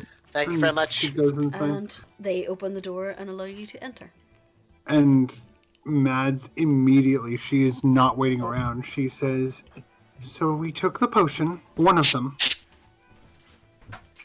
and I noticed this. And she holds out her hand and points out the scaly pattern and then points it out with her. And she says, I'm thinking it's in my eyes too. And it's elsewhere as well. In a private way. The wood elf reaches into their pocket and pulls out these tiny little spectacles, and she kind of perches it on the end of her nose. I know that thing where someone just kind of puts their head back and kind of squints. She's kind of doing that at the back of your hand. Tell me, when you take the potions, did your partner here take the little one? Yes. Certainly did. And you took them at the same time? We did, yes. Then it is working as intended. As you can see, your bodies are quite different. Let's just say, it seems that your body is making adaptations for what you want it to do. Mads smiles and goes speechless. I would recommend that you use the potions nightly until they run out to maximize the effects. I would say you'll probably not get much more of a transition more than this. If you do actually start to have any changes in skin tone or any itchiness, please do come back to me. But other than that, this seems to be quite well if your partner is of a reptilian persuasion. We prefer draconic, but you're basically right. My apologies. No harm, no Thank foul. you. I didn't realize. I should have realized. I'm sorry. My apologies. I feel that may have been an oversight on my part. I was not aware that your chosen partner was of the draconic, and she nods towards Rascal, persuasion. Otherwise, I would have warned you. I understand. Don't know why, but I had thought it was a tabaxi. Regardless. And she's like, clap. Do you God. Do you Just want, do you want claps her hands. Yeah, go on. do you want cat girls? Because this is how you get cat girls. Pretty much, yeah. She's seen Hunter. Come on now. Yeah, well. Who would not be And she interested said- in Hunter? True No. that. True. No. What now? Another NPC thirsting over Hunter. Don't worry about it. You get used to it, I see. Not really thirsty. It's just pointing out that she had thought that Mads had been dating the Tabaxi. Because she'd only been the nosy neighbour looking out. Anyway, so she kind of like claps her hands and says, I believe you should now have, if you've had it, one to begin the transition, you should have 3 more doses each. So they could be Yes. consumed either nightly or every other night until they run out. And if you require any further doses, please let me know. Thank you. Thank you so much for clarifying what's happening. Oh God. Well, I know I'm relieved. I'm just glad you're okay, sweetie. Uh, Oh, how sweet. I mean, it's your call. If you want to keep going, we'll keep going. she nods and says, "Come on, Berry Bunny," Oh, that's adorable. and then like waves to the lady and heads out and says, and then moves. Yes, thank you, and moves to take to try to take Rascal's hand and say, "Let's have the second one." I'm right there with you. You know, it's kind of funny. What's happening to you? It's pretty common in kobolds. How so? Well, we kobolds, we we can actually change gender, if need be. If there aren't enough, males and females around, we just switch around till it evens itself out. You know, to keep the, tribe going. Survival is our game, after all. How many times can you do that? How long does it take? She looks sort of like confused. Well, above game, I'm just letting you know now, this is stuff the books are fuzzy on, so I'm making shit up from here. Oh, okay. Well, I'd imagine it at least takes a few weeks, or at least a month. I don't know, these are kobolds. It depends on the urgency, really. Could be anywhere from a couple of days to a week to fully transition to the other gender. We don't really take the gender role seriously, so we kind of just flip back and forth as required. I was actually born as a woman, believe it or not. There. Yeah? I flipped Wow. back and forth a few times, but when I met Lifeheart and she taught me to be more than just a kobold, she helped me figure out which one I felt best suited for, which skin I felt most comfortable in, and I decided I liked being, well, a guy. I like you being a guy too. 6 months. 6 months, is it? Yep. That's what Where did you get that info? I may or may not have googled how long does it take for a reptile to change gender. There is a species. Okay, then. There is a species of reptile that does actually do this, and apparently it takes Okay. 6 months. Let's retcon that into Okay. Rascal saying of 6 months. My Google search history is weird. Yeah, What can I say except clever girl? yeah. Thank you for doing that for us, Jurnis. Thank you. And she says, "Well, I love you no matter what." Hey, either way, I'm Rascal Skyreach, and either way, you're my Mads. Now let's go use that potion. Damn straight. Baby, So, I'm your man. Da-da-da-da-da-da. well, gloss over that. Leave that to the imagination. So, the night goes on. You ponder over any information given. The tavern livens up. And eventually, you retire. As requested, Gordain has other arrangements for the nightly take. Storing it away safely. Your employees head home. The tavern is closed up. And you fall into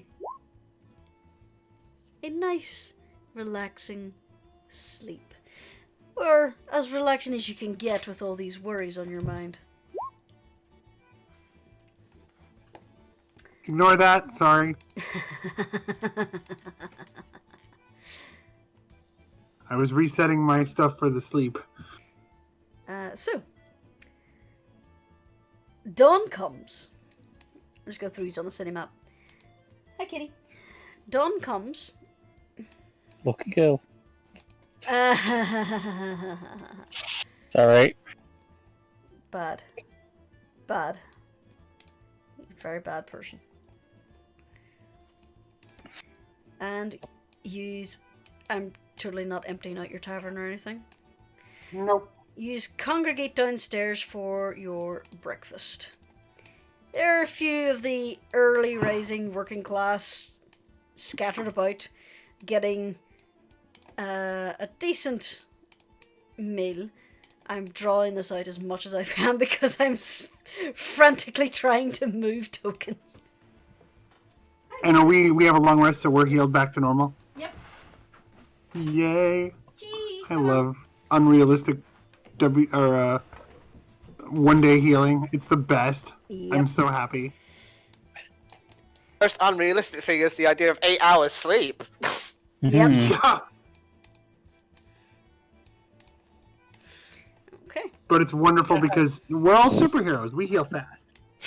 Yeah, you know, I wish human beings healed like that. Like literally, I could just lay in bed, flip a switch on my neck, and 8 hours later, just have it auto flip back on. That would be awesome. It would. But then we'd have system crashes and other things. Or actually, you know what I wish I had? Anybody? They still exist, but anybody remember those outlet timers? Oh yeah, the little analog timers. Yeah, I remember those. Yeah, just have one of those installed in the back of my head, and then just like Okay. conk out for 8 hours. Mm-hmm. So, for the sake of birthday, use Converge for the morning.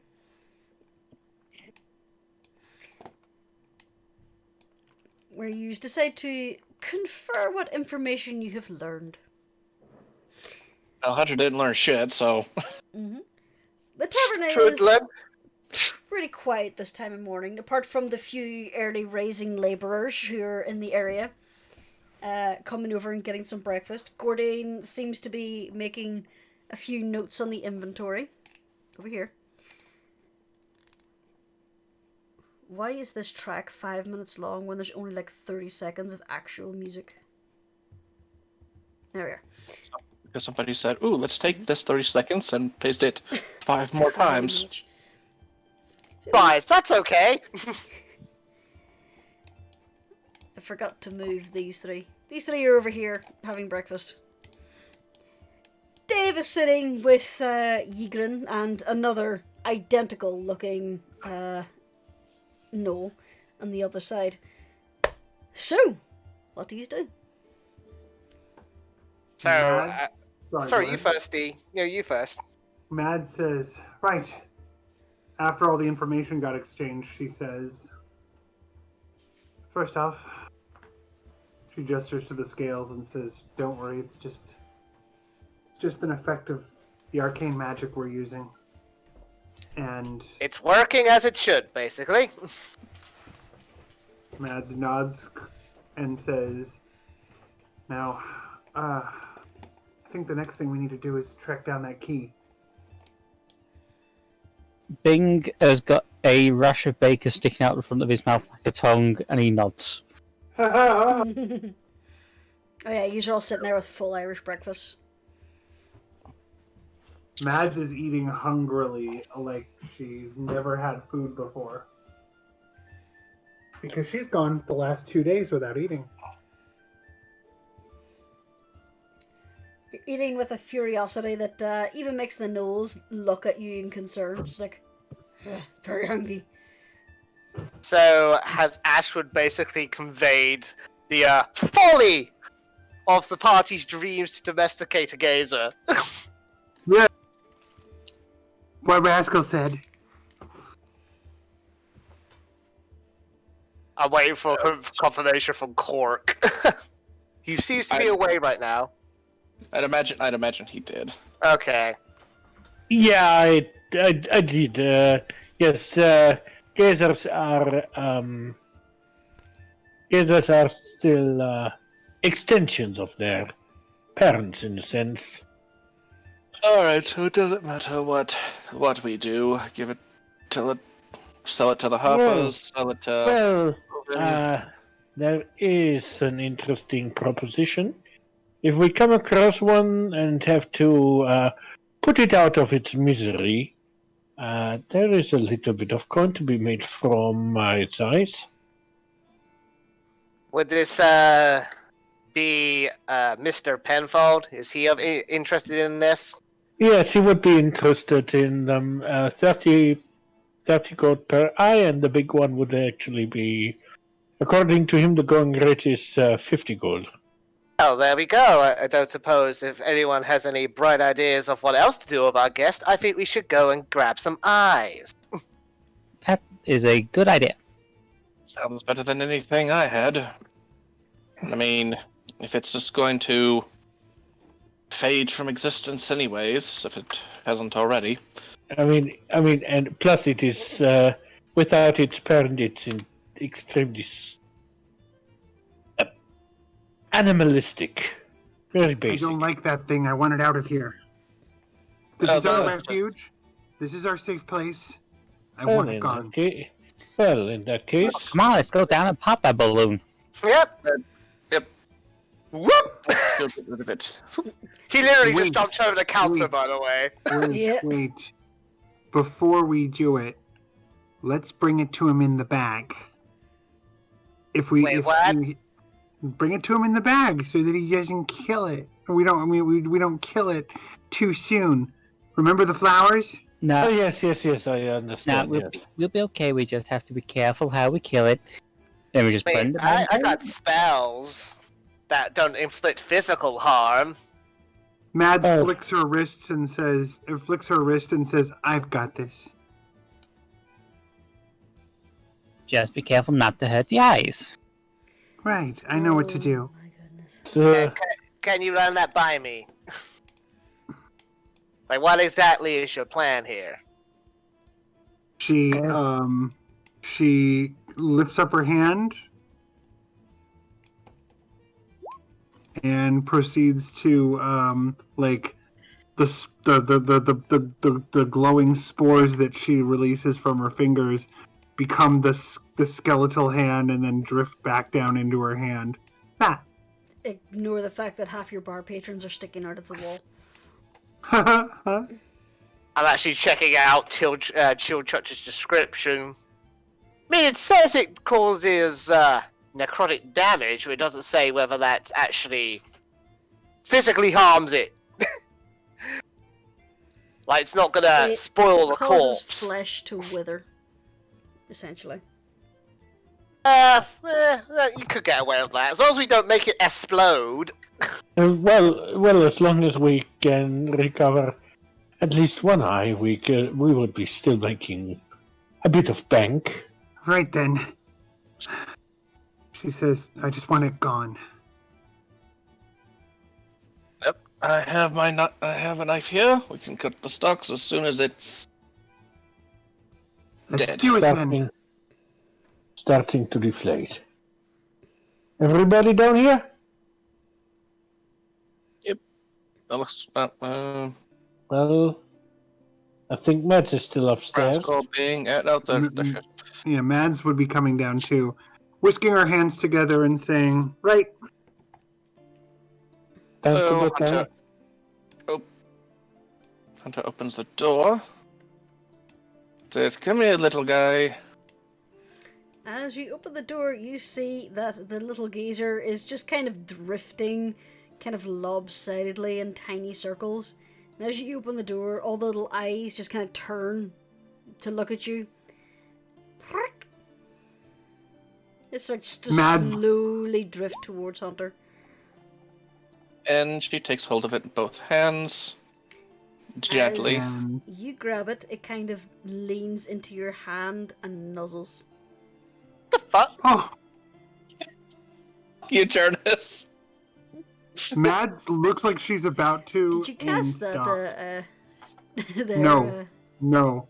She I stopped. did. No, I did. I cast Dissonant Whispers. This thing has to die, and I'm casting it at 2nd level. So it has to Mad- make a wisdom saving throw. A wisdom saving throw for a gazer. Okay. Can I just say, Rascal, if Mads understood what you were doing, oh god. It failed. It takes 4d6 psychic damage. Because I'm casting this at level 2. Okay. That should be good enough. The gazer, as it is ding and nuzzling into Hunter's hands, it looks at Hunter, and then suddenly it looks kind of horrified. Its big central eye just kind of widens, and you see its pupils just shrink down into tiny pinpricks in all of its eyes, and then widen up again as it drops to the floor. Rascal just slaps his hands together. Done Wow. and done. Well done, Rascal. You're so accomplished. Alright, let's get this over with. Yes. And Hunter. I'll say she just has like a little hunting knife that she uses for not so much attacking, but for like skinning things. Okay. She takes it out and just starts cutting the stalks one by one. Wouldn't just it so be we an could idea be- to just We take the could whole just thing? take the whole thing. Yeah, just bring the whole thing. Yeah. I mean, Penford would know how to properly extract it. Okay, Yeah, I scratch wouldn't- that. I wouldn't Reverse cut it. There you go. Yeah, Mads wasn't gonna let him cut it, or let her cut it. She was gonna be like, nope. Let's Okay. take it over there. So then, yeah, she motions for everyone. Come on, everybody. So you Ah, that's a. pick up the limp little gazer. As Oh, you do, it like slightly deflates. So it now looks like a half full basketball with the drippy eyes just like dangling around like dreadlocks. Oh, come on, don't feel too bad for it. It was spying on us. it was evil. Maybe. Maybe it was just sent about, going about. I mean, after all, sometimes they are not to, well, I would say death, but they are not dying, so, Yeah. So but they're bored, so they just send them out willy-nilly. Okay. So for the sake of brevity, you take it. I'm just gonna dump these here, so for ease, because zoom in.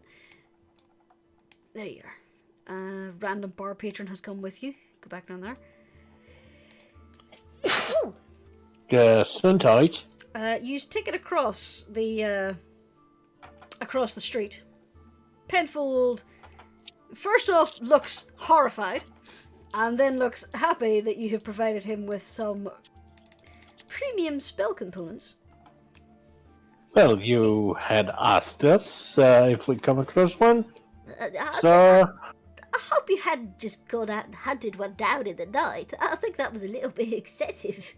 Oh no, Well, we already had him in our vault. I'm sorry? it's the one that we had encountered in the City of the Dead. Oh, you Got it. captured it. Oh, okay. Well, I did promise it was 30 gold for the little eyes and 50 for the big. So let's see, that's 1, 2, 3, 4. DM now has to do math. 12. So, 270? yeah, about that. Oh, hang on. There's... No, it's 180. Yeah. So, Penfold gives you 180 gold. There's someone who deserves all this gold. Come here, little piggy. Sweet. Pick. Hey, look what we got for you. Look at this pile of gold. He does excited little tippy taps. Yeah, it's all for you. You know that little thing dogs do when they get really excited, where they kind of like do the little canter in place? He's doing that. As soon as you like lower down the bag, he like shoves his little head in there. Well, Figured that should make up for all the withdrawals we've made from him recently. Yes. Yeah, that's what I like to hear. I presume the next step is actually to go and check in with someone who might be able to help us with locks. Try and find the color of the key. I mean, yeah, No. remind me above game. That's what the symbol on the key represents. Yeah. Good mark. Yeah, it was the mark of the maker, and it is a relatively new key. There we go. Well, we can always go ask Mert. Yes, now That's that we've got okay. that sorted. Yes. Let's go. Actually, we're right here with Penfold still, so let's see if he knows. Oh, True. I'm sorry, I wouldn't know much in terms of smithing. You'd be best asking at the probably at the guild house of the locksmiths. Alright, good a place to start as any. Thank you, Mr. Penfold. Oh, of course. And as you walk out, you just hear a wet slice as Penfold starts extracting the useful components. I'm glad we dealt with that problem forthwith. I know And we made a little bit of bank. the book, but don't want to disturb the cat. Ah, So success. who's going to add the money to? I should do that, shouldn't I? Alright. Yep. It was 180, yeah? Yep. Feed the piggy. Yes, 180 gold, or in other words, about at least 2 days of packed house.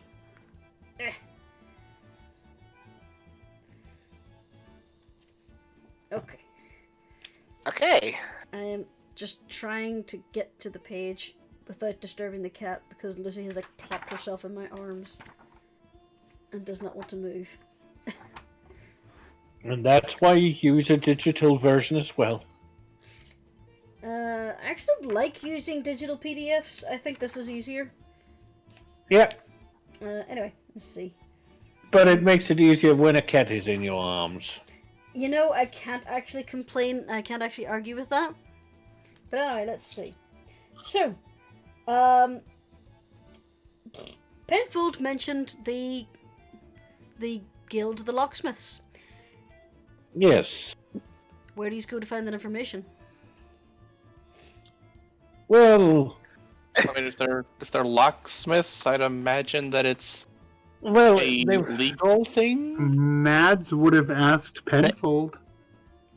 I'm You know what guessing. that is? I'm assuming we're at the keys. I'm afraid I don't. You could go to the general administration. Oh, sorry. Let's do that, everybody. The general Let's do that. administration officers, they tend to keep records of the guilds and members and such. They should be able to point you towards our guild headquarters. Mads suddenly looks really sad and says, Ayla could have shown us that. Or Alia, not Ayla. Oh, is she not a friend anymore? Did she move on? I remember her saying she was going to leave. Mads just Oh, looks she- over it and says she died. Oh, Yes, she moved on, all right. On to the next life. I'm very sorry to hear that. Yeah. It's very I hope- sad. Oh. See, like, Penfold's little ears are going down. He's like, oh, Aw. I'm sorry to hear that. Thank you for your help, Penfold. Oh, I hope you find what you're looking for, and thank you for We the will. components again. Always. Be well. So, Bing, you would Yep. know where this place is because normally whenever you try to get something done in the city, you have to go through a guild hall, you have to go through a guild, so you need to find the details here. So you've done this before whenever you were trying to get some armor repaired and such. Mm. You Yeah, know it is a Bing's- bureaucratic nonsense. Yeah, he's gonna lead him to the guild administration. Okay. After a little while in the guild administration, you find out that you are looking for the Splendid Order of Armorers, Locksmiths, and Finesmiths. Wow. Yeah. And they operate in the dock ward.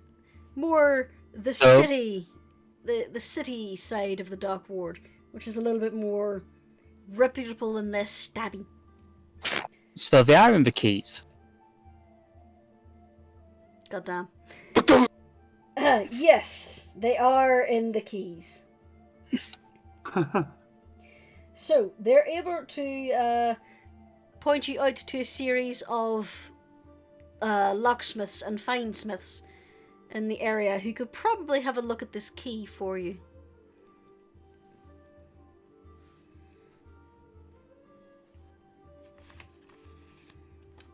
I assume you make your way to the dock ward. Yeah, Mads is like walking purposefully, staying near Rascal, but kind of trying to urge everyone on. Okay. So you end up roughly around here, close to Candle Lane. And why are you biting Haven't been me? down here for ages. Why are you biting me? It's almost nostalgic going down these streets again, huh, guys? Well, let's just not step into the purple guy's shop. Okay. So you start walking down these streets, and you do see a few smithies. You walk past a furrier. You see a white smith and a red smith. They currently seem to be arguing over the use of a forge. You do see a shop that's sign is literally a large iron lock hanging from an ironwork sign. And you do also see another shop a little further down that has just a large iron key outside of it. Which one do we go for first? I mean, do even the symbols match what's on the key? No, the key you see is literally just a sign. Well, the question... What are our one of these. choices? You see a furrier, a red smith, a white smith, which is someone who specializes in working of tin, funnily enough. I've learned that recently. Red smith is someone who specializes in copper. Interesting. And you see the two shops that have the lock and the key, and you do know that beyond this point there are other areas. These are just the ones that you see immediately. I think the lock place would be the best. After all, this is pig iron.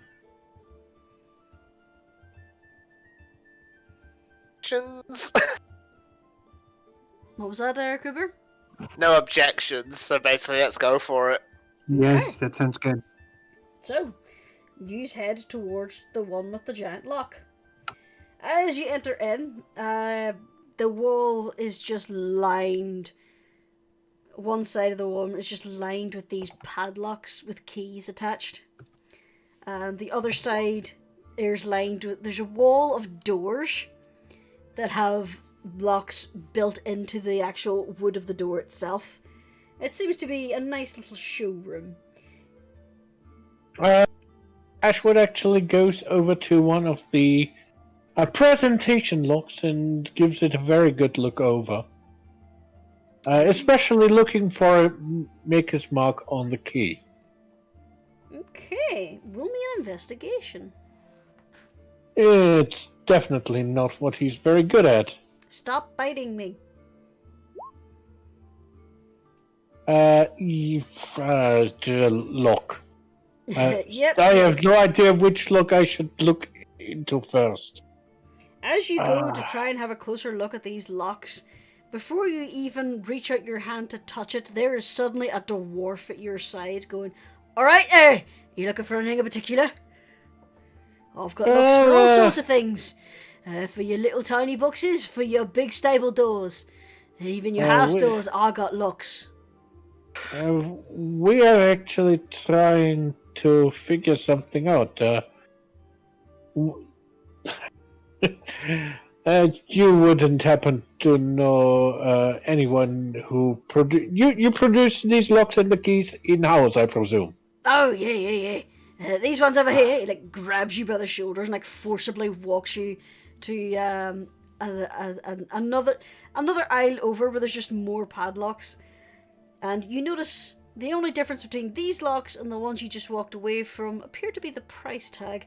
But he's leaning them and says, he's my daughter's handiwork. She does quite nice works. Practically guaranteed to be pick-proof. You'll not be getting into that in a hurry, I guarantee you that. At that point, Mads interrupts and walks forward and says, "Lady Surcourse, professional, Lady Madeline of Surcourse, professional detective." And she reaches out her hand for the key that they're looking for. Who has the key? I don't actually know who has the key. Hunter does. I thought Hunter still did. has it, yeah. She gestures to Hunter like, "Please hand me the key."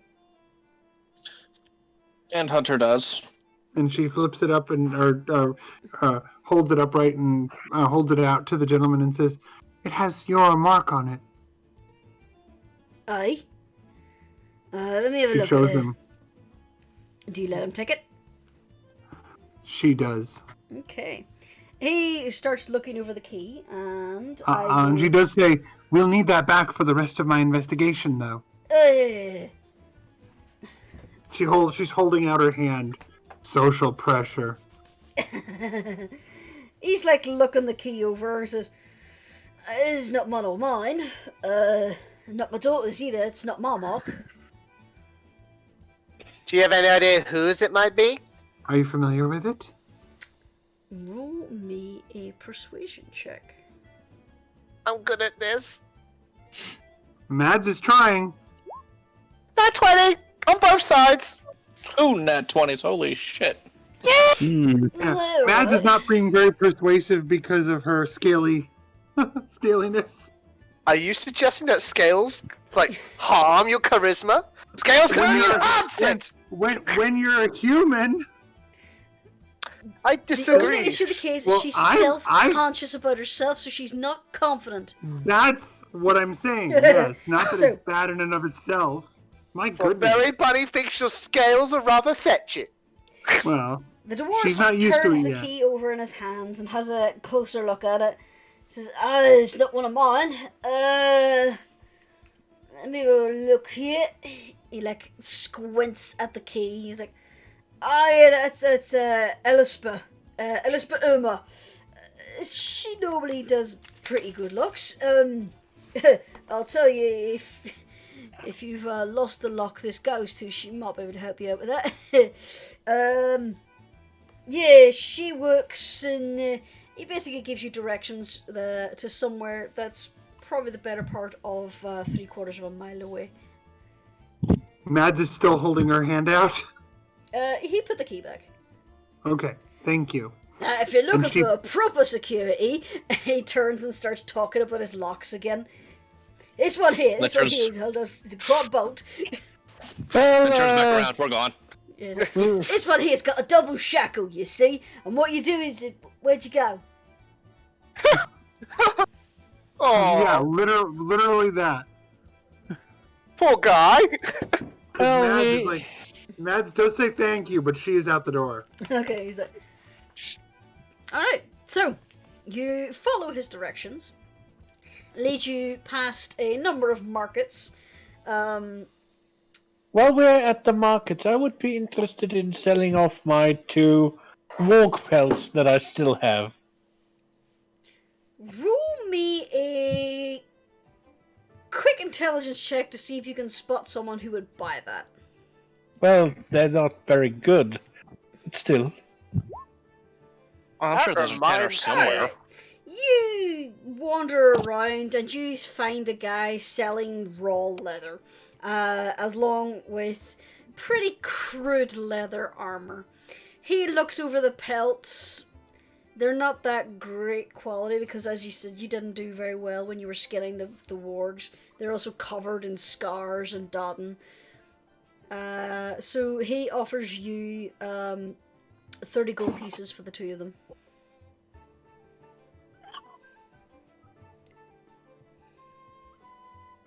What do you say about 50?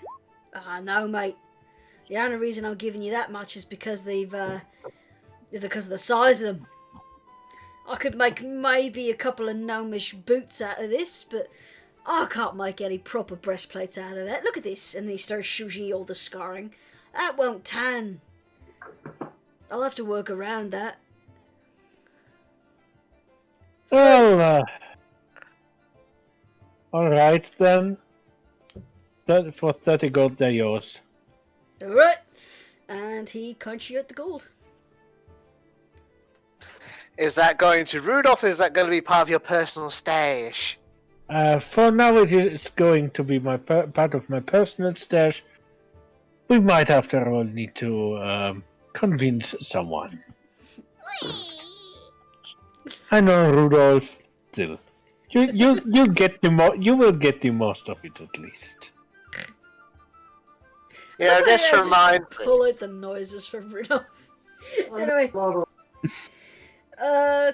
So you follow the leads, the directions that this dwarf gave you. You come across a few markets. Mostly, this is the rough wear. You're talking your leather goods, your your iron mongerings on all that, your furriers.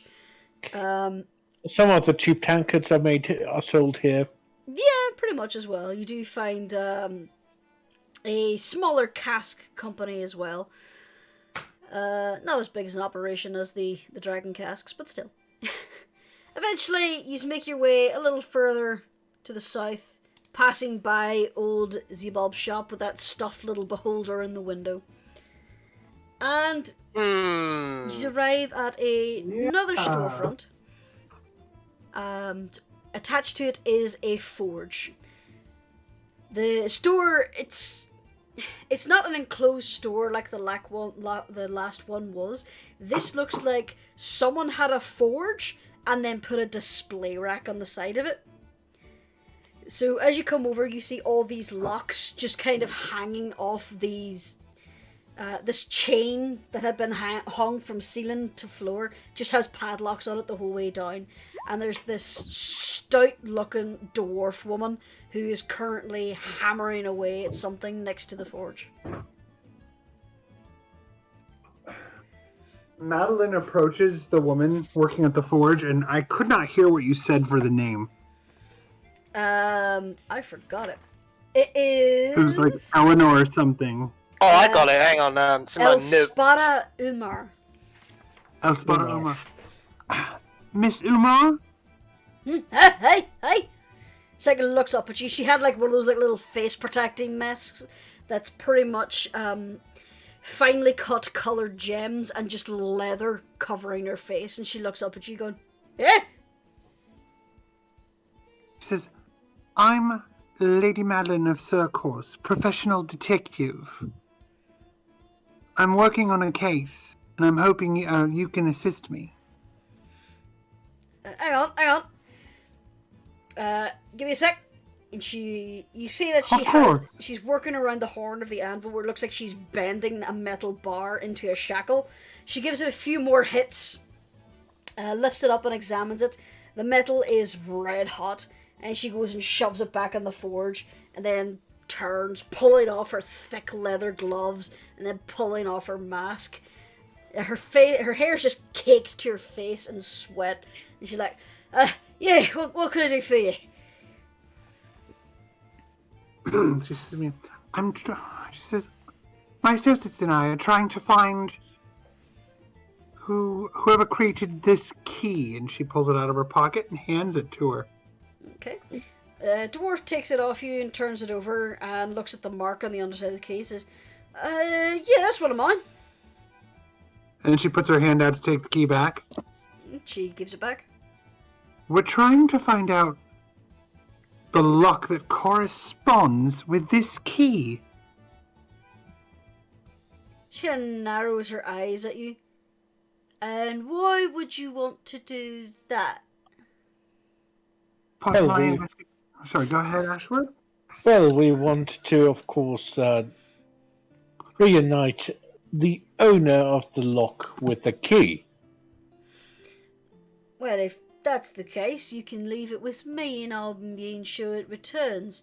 But I think you can understand why, if some strangers rock up with my shop with a random key, I'd be hesitant to tell them where they could find the lock to that key. I'm afraid I can't leave it with you because of the ongoing investigation.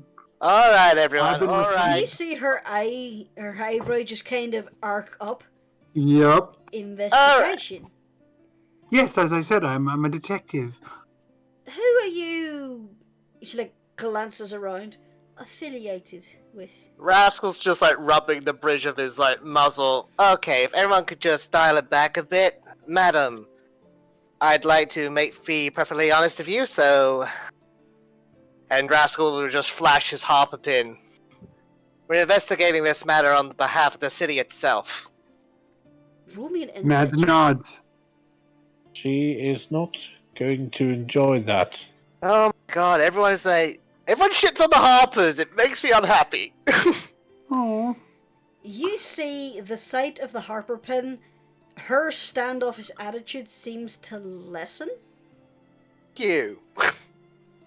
So she seems a little bit more comfortable with your presence, but she still seems a little standoffish. And you're doing this for the organization, yeah? We are indeed. Mads We were nods tasked to do along. it. Mads nods right along with Rascal. Mm-hmm. And you need me to tell you who has this particular lock? We do, yes. We have no other leads at this moment in time. It's most important. She starts rubbing her neck, and you can see there's a mental battle going on in her head. It's just do I tell them? Do I not? Do I keep the privacy? I would like Rascal to roll me a persuasion check. Come on, Rascal! Boom! She looks in the face of this little hopeful kobold, looks around the rest of the party, and just lets out a big heavy sigh. Alright, and beckons Rascal to follow her into a small workroom behind the forge. And he will! Is there enough room for Mads to come along? Because she is coming. She's not going to leave Rascal to just go off on his own. There's not enough room for you to enter this room. This is like a storeroom. There's enough room for her to shuffle in and Rascal to shuffle in. You would be able to duck in the door because it is dwarf height door. Yeah. So you can lean around the frame, but you wouldn't fit in the room. She would make sure to cast a glare to anyone else in the party, no, I'm me, there. So she's inside the door, bent down. Well, Mads is 5'4", so not bent down too much, I would hope. Rascal, as you follow her in, she's rifling through some notebooks, invoices and such, and eventually she pulls one down. Says, show me that key, show me that key. And he does so. Okay, so she takes the key, and you can see every time she's flipping a page, there's a small illustration of keys. And she flips through for a while until she finds one that matches. Quickly reads over the description, and shakes her head, no, not that one. Flips a few more, finds another similar one, and goes, oh yeah, here you go. Right. This one I made not that long ago. Let me see. Yeah, here we are. It was sold to a man named Volko Kibbins. He had me install it for him. It's an old windmill in the southern ward. It's a door key, not a padlock. Okay. Door installed in windmill in what ward was that? The southern South Ward. In South Ward. And what was the name of the person? Volko Volkar Kibbins. Kibbins. Volkar. Is that a familiar name? Nope. Okay. It's Volkarr. Volkar. And Kibbins is Kibben.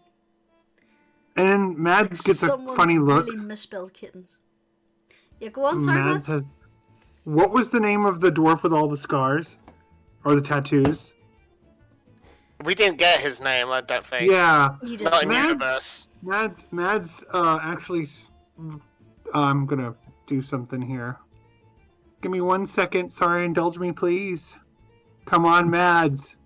Would that be an intelligence to put those things to think to ask that? Sure. You're cool. Come on, Mads. And nat 0. That's new. Mads, as you were watching the dwarf flip through the pages, you got a little bored and started daydreaming. Thinking back to what the wood elf told you, your body's adapting, getting ready. Oh, you're so excited. Yeah. What if it happens? Yes. She just She kinda says out loud. She just daydreaming. looks away, daydreaming, and she says, "Do you think it'll happen?" Well, I've already done it, so yeah, it Oh. happened. Yes. Okay, thank you. Oh, Yes, yeah, right. let's be on our way then. Look, I can't have a bit of a reputation, so please don't let anyone know that I told you about this. This was a favour for the Harpers, alright? Alright. Understood, Mr. Myself, the Harpers, and the city appreciate your cooperation. Yes. Yeah, alright. And here's a little bit for your troubles. And Ashwood counts out 10 gold and gives them to her. Oh, alright. If you want to grab yourself a padlock on the way out, feel free.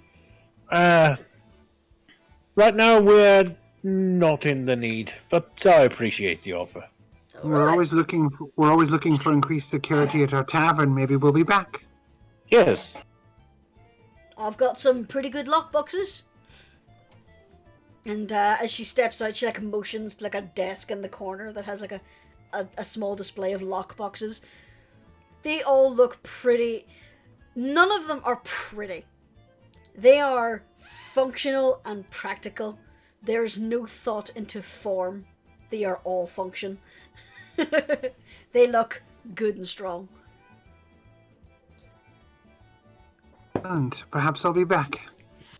Alright. So, Thank you, ma'am. she told you the exact address because she was there to install. I was going to say, while we're waiting, could Bing give up that little box he got in the ship? Yes, 'Cause I forgot to do that before we left. that's fine. So, you open up this tiny little box. And inside, you find the head of a doll, a child's drawing,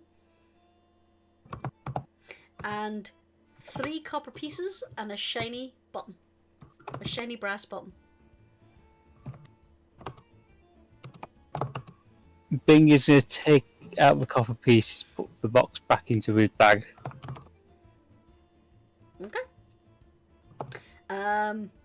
The copper pieces are dated probably they're very old coins.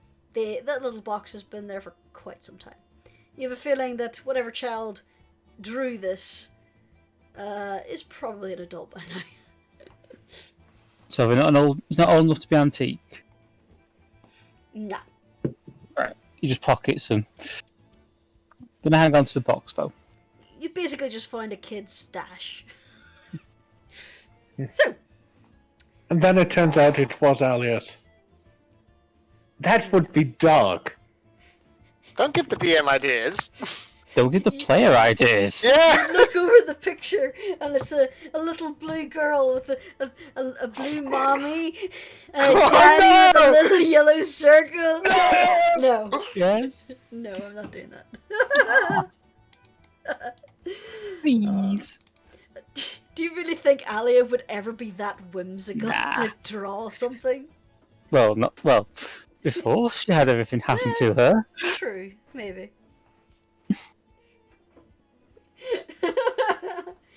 Oh, dear Cork, you're upset. Again, if her uncle had just told her. She called him uncle, but he never really did much in a. He was Meaningful a friend way. of her dad, and he just didn't want to see Owain hurt. He didn't really care that much about her, to be honest. He's just like, I'll make sure nothing bad happens to her, but she's really not my responsibility. So anyway, I will leave Let's it up just hope to I would. Sephi as to what the drawing is and whether or not that connects to someone. But anyway, you head off to the southward.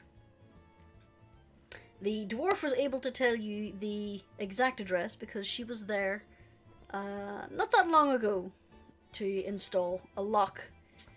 She told me it was in She told you it was in an apartment in the upper floors. He's finally. Of a windmill. Yes. Let me just get the area description. Because the DM has madly forgot. Okay.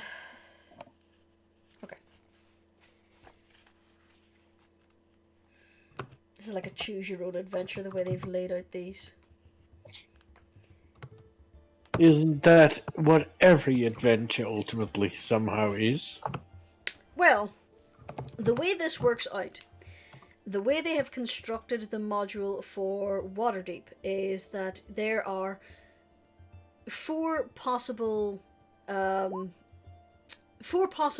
quote-unquote bad guys, big bads, depending on what season you want to run the game in. And then on what season you run the game in, the encounter chain could be different. The spring one, for example, is Miss Shore, and then to the mausoleum, and now you're going to this windmill. Whereas, say you were doing a winter version, you would have went to the windmill first, an unnamed encounter, then you would have gone to the mausoleum. So basically, it swaps around the scenarios and changes who's there. So because of that, we have encounter 1, 2, 3, 4, 5, 6, and 7 that is laid out in the book. But then you have this little page here where they're all lined up. So the way spring works, it's encounter 2, 4, 10, 9, 3, 7, 1, and 6. Oh God! And then, of course, the encounter pie.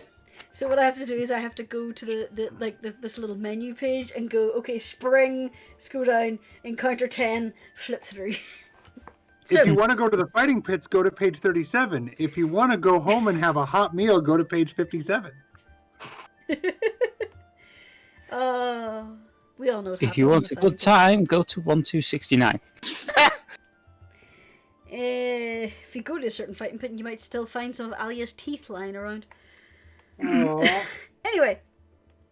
Well, if I find that Well, just teeth found are lying around, Use Well, me. just I'm going to burn down the place.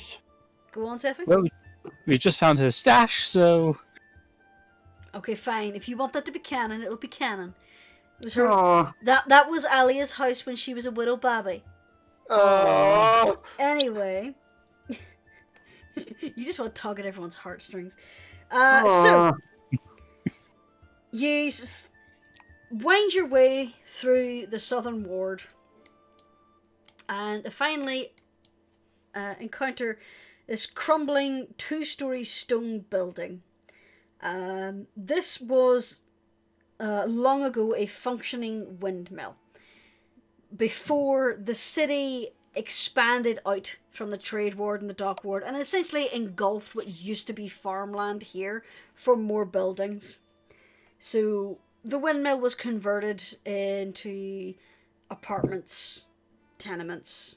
Over the years, again and again, it had gotten destroyed, rebuilt, but now it's in pretty rough shape.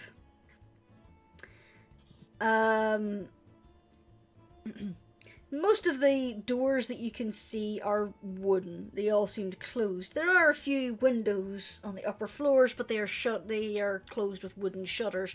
One or two appear to have been nailed closed. You have a feeling this might be due to unscrupulous people coming in and out. As you approach, you see that there are a few people kind of milling around.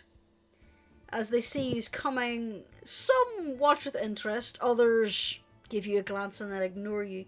A few gather up what little belongings they have and make themselves scarce. You eventually arrive at the arrive in the small courtyard in front of the old windmill. Its blades now mostly missing. There's only one with a tattered sail. And that is where we're going to leave the episode for you this week. Ooh. Alrighty. Did y'all have fun? Yeah. Yes, we did have fun. I think Sephi just had a lot of fun tugging at everyone's heartstrings there. Right? I think Seth just enjoys the fact that we're still grieving over someone who was nothing but an asshole to us. Yeah. It's like, why do they care? We don't know, Seth, we just do! You basically find Matt, this crazy woman scaling up the side of your building and she just kind of follows you around for a few days and did nothing but antagonize you. To be honest, that's have how y'all we ever- usually describe cats. True. So that's it. Ilo's basically just our cat. Considering when I rolled her reincarnation, she would become a tabaxi. Oh, there you go then. Just have an image now of her sitting on the counter with her arms crossed and then just reaching over and knocking a tankard over and huffing again. Meow. Why would the plague rats do this? First, I had to hunt the plague rat. Now I have to hunt real rat. Brilliant. Life is so unfair. I like that. Oh my god. So, Mads was gonna with a project for her. She was gonna help her become a true lady, just like she is. any plays of the game nominations? Rascal hitting double 27. Yeah, 2 out of 20s. Thank you. It's not possible. Any Not fa- probable, mate. Actually, Alright, being a freaking idiot. Sometimes. fail Well, of the game? all of the time. Fail of the game. Everyone's continued lack of faith in Harpers, even when they are Harpers. Come on, guys. Yeah, I didn't say Mads I was don't have pissed. faith in them. I just Mads was- don't want to have to ask favors from the higher ups all the time. Mads is now on board, and she was like angry at the group. That's why she was like looking at Hunter, being like, "We're gonna tell them." Bing She's was like, trying to tell you. Bing was trying. Yeah, no, Bing was we trying. got Bing was on our side. Yeah, it was. Which, correct me if I'm wrong, Bing himself is a Harper. That Yeah? kind of reminds me, you all just kind of let Bing stay? You've known Yeah. Bing for like 12 hours? We That's how D&D parties go. Pretty much. Mads' logic. Rascal likes him, so he's okay. Bing basically did say like he's helping out because Yeah. he's a Harper and Yeah, what's the hell? and if Fair. Rascal's good with that, it's good enough for Mads. Let me put it this way: we kept Alia, didn't we? But you didn't keep Tim. You put Tim in a cupboard and then murdered him. Oh, I know. So, Oh yes, because he totally wasn't spying on us for the Xanathar Guild. No! No! Thing is, he might have not. I will also say, Pendrell didn't really roll that good on his knowledge check. So he just basically regurgitated what he saw in a textbook. He doesn't really Yeah, that's what know it sounded from like. personal Well, as far as I know. I love the way everyone is like, nah, it's probably not the Xanathar Guild. Come on, guys. It's a giant eyeball, and their symbol is like a giant eyeball. And there's a beholder in a shop right near us that we passed by at the beginning of the game. True. And we just Like, passed come by on, I'm again. not trying to metagame here, guys. I think this is a very straightforward chain of logic here. Yeah. It's very straightforward, yes. Questions, comments, or theories? Scales? We're gonna be getting babies, yeah! Future Mads is now. Future Mads is now in the Dice&Dolts chat. Yeah, I saw that. It was cute. Future meds, Yeah. future meds. Your body Oh! needs to adapt to your partner if you wish to have offspring. Yes. it will That's become why Kobold. he had to take a potion as well. Anyway. Any others? Nope. I am legit wondering now if the beholder the shop beholder is anything. I'm Now that, suspicious of it too. Yeah, when Rascal was no, that's why Mads, because Mads was keeping her eye on you. So if you were looking at it suspiciously, I Back would at the assume she start of would the have seen game, it. I think it was either Ashford or Rascal did already examine the stuffed Yes. beholder and found it to be made of essentially a corpse of a beholder. It is a But dead I beholder. didn't have detect magic prepared at the time. Now I do. True. Thing is, knowing what I know about Xanathar, You assume I'm playing by the same rules. Now I do that have a question. depends. Yeah. That is a question. We then, may have met Xanathar in that case. No comment. Yes. J- My dear Jurnis, quick question. Can we assume, since Mads was keeping her eyes fixed on Rascal, that she would have, I don't have to roll for her to see his suspicion? Oh, I would say you would. Are you would cool with probably have that? to roll an insight. Oh, okay. Let me do that right now, just to get out of the way, because... Do I have to roll anything, or...? Are you Unless you're trying to Trying deceive? to actively deceive her? Oh, No. God, no. Then you should be okay. You can see Rascal has something on his mind. He seems suspicious. It's the way he twitches his ear when he's suspicious. It's so cute! It's like whenever whenever you make a bad pun and he's trying not to smirk or giggle at it, he does this adorable little twitch on his nose. Oh, that's canon now. Everything That's Rascal adorable. does is adorable. And I'm saying this because that's what Teddy does. Aww. Whenever he's trying not to laugh, he like flares his nostrils. It's adorable. Anyway, so I think that's where we'll round off for this week. I'm sorry for the late start. Work was evil, and hopefully we'll evil. see you on Tuesday Mhm. for more shenanigans. Gods be willing. Oh yeah. This Tuesday, regular shenanigans. Next week's Tuesday. Halloween shenanigans. So, Yes, I'm looking forward to meeting you all. oh dear. So are we? Going to be a good night from me, and going down the list we have a good night from the Rascally Boy. A good night, everyone, and I do mean everyone, since I get up at 3 in the morning now. You poor So, darling. good night, chat. Good night, guys. I'll talk to you all later. Night. Bye now. Bye, good Night. A good night from trying to be your mama. D.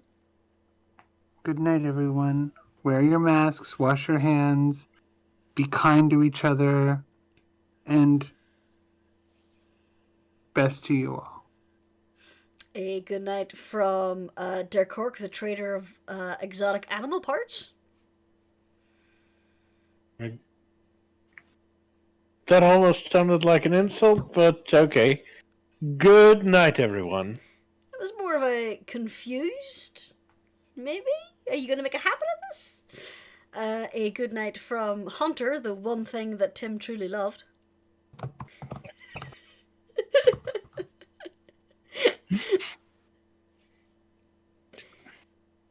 I'm just rubbing Good it night, in. everyone. I'm putting way too much personality into Tim just to make you feel bad. I already named him to test a macro. And lastly, a good night from the most fabulous, sparkly of kobolds, Sephi. Good night, all. Good night, everybody.